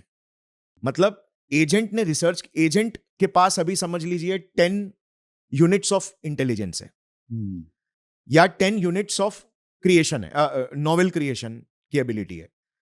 अब वो उसको यूज करके कुछ रिसर्च करता है, कुछ नया डिस्कवर करता है, 2 बार 10 बार फेल होता है, अब वो एक चीज नया सीख गया, तो उसने 11 यूनिट्स ऑफ इंटेलिजेंस डेवलप कर दिया। हाँ, अब वो 11 यूनिट से खुद को इंप्रूव कर रहा है।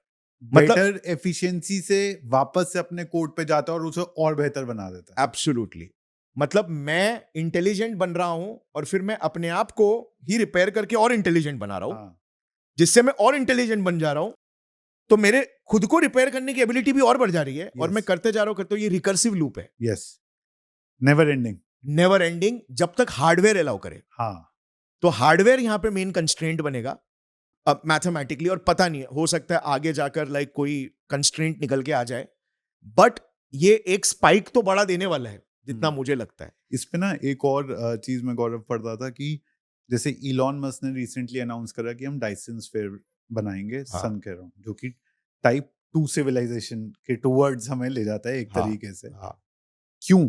अगर कोई ऐसा सोचता है तो बहुत सारी कॉम्पीटिंग कंपनीज हैं जो एलएलएम्स के लिए कॉम्पीट कर रही हैं। हम्म, सोर्स ऑफ एनर्जी हम्म। जो है वही सब चीजों को, जो आप रिसोर्सेज की बात कर रहे हैं, वही सब चीजों को कंट्रोल करेगी। एंड अल्टीमेटली ऑयल कहीं ना कहीं जाकर के लिमिट होगा, कहीं ना कहीं जाकर के न्यूक्लियर एनर्जी लिमिट होगी, लेकिन sun is the major source of energy. जिसने वो कंट्रोल कर लिया, that person will control all AI companies across the globe. ये एक्चुअली में कार्डेशेव, निकोलाई कार्डेशेव करके जो एक वो टाइम पे एक साइंटिस्ट थे, हाँ इन्होंने ये चीज को प्रोफेसाइज किया था, क्योंकि इन्होंने नेचुरली वो स्ट्रक्चरल ट्रूथ देखी थी रियलिटी की, कि यार एक पॉइंट के बाद सारे जो फॉसिल फ्यूल्स है, क्योंकि क्योंकि मे भी शायद उन्होंने देख लिया कि इंटेलिजेंस कंपाउंड होने वाला है, सिविलाइजेशन कंपाउंड होगा। हम्म सो जब सिविलाइजेशन एक्सपोनेंशियली बढ़ेगा, इंटेलिजेंस, तो एनर्जी की भी रिक्वायरमेंट बहुत लगेगी, क्योंकि इंफ्रा क्रिएट करना है आपको, हम्म इकोसिस्टम क्रिएट करना है आपको, बड़े बड़े आपको डेटा फार्म्स क्रिएट करने हैं,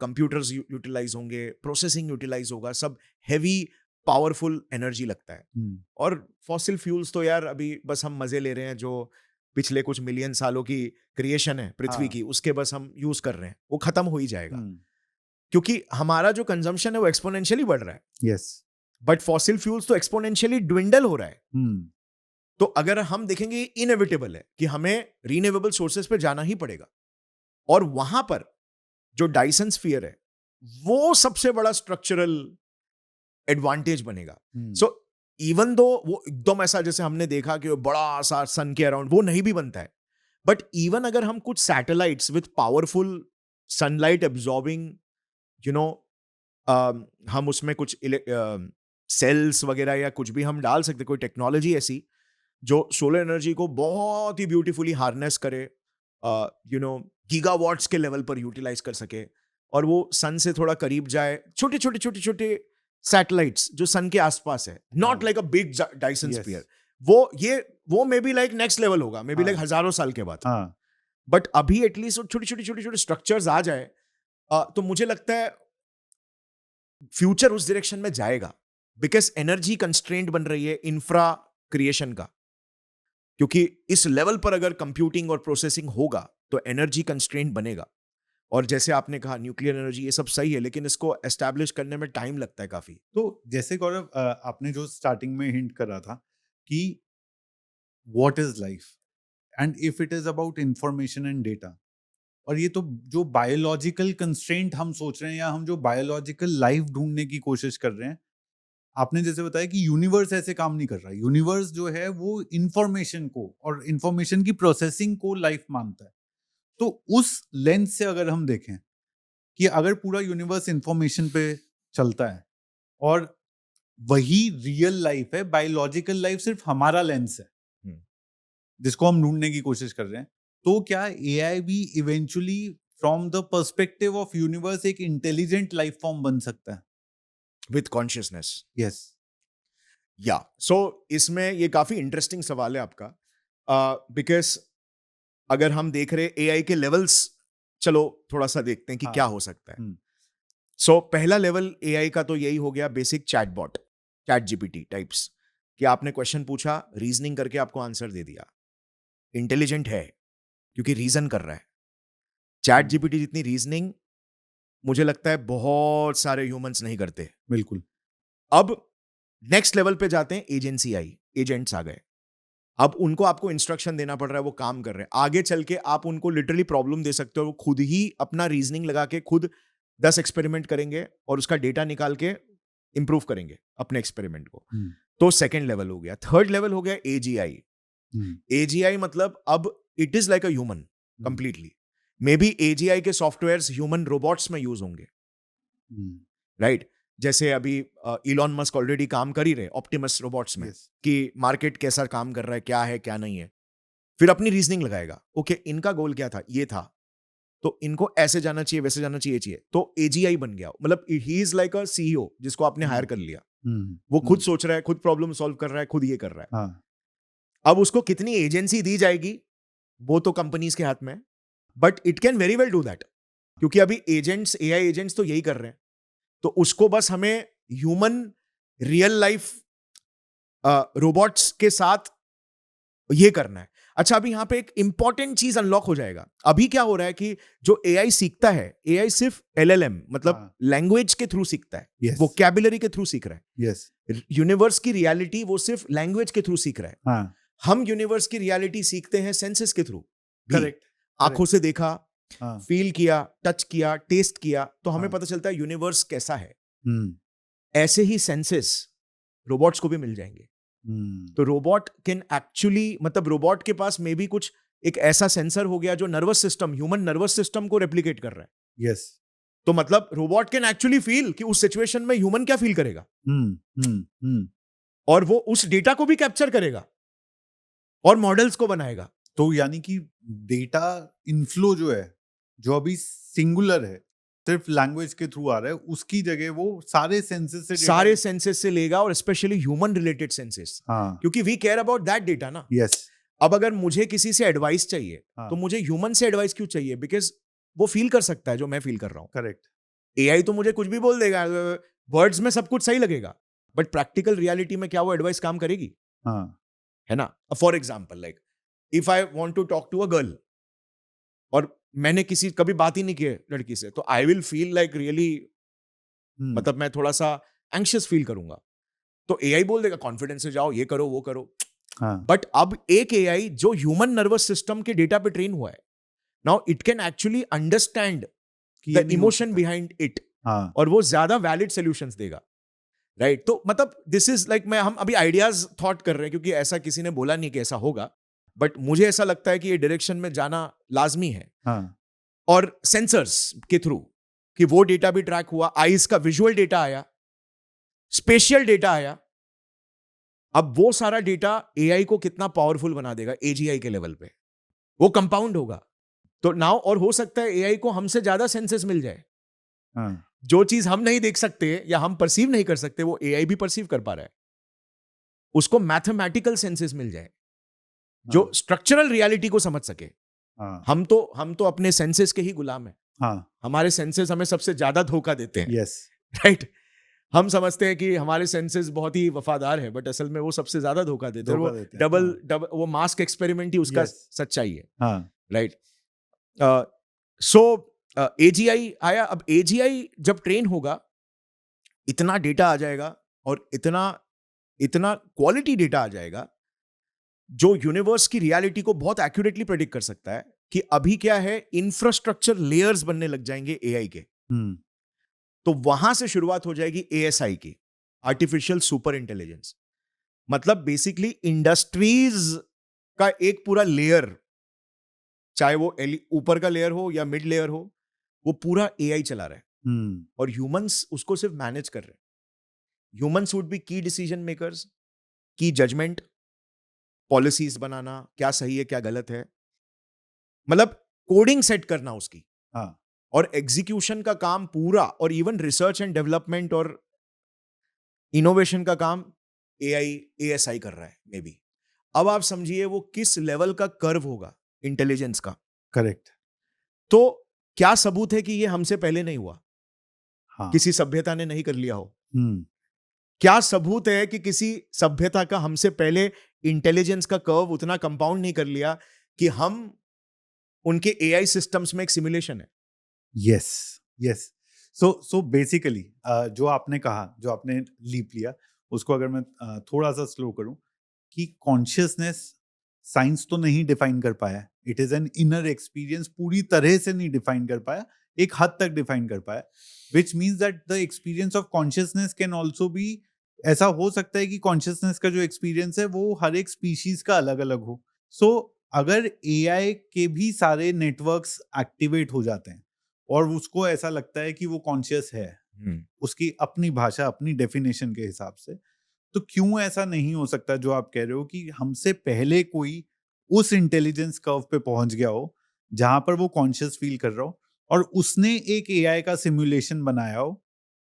हम रियल हैं, हम बायोलॉजिकल हैं, हाँ, हम इंटेलिजेंट हैं, बट वो एक सिमुलेशन हो।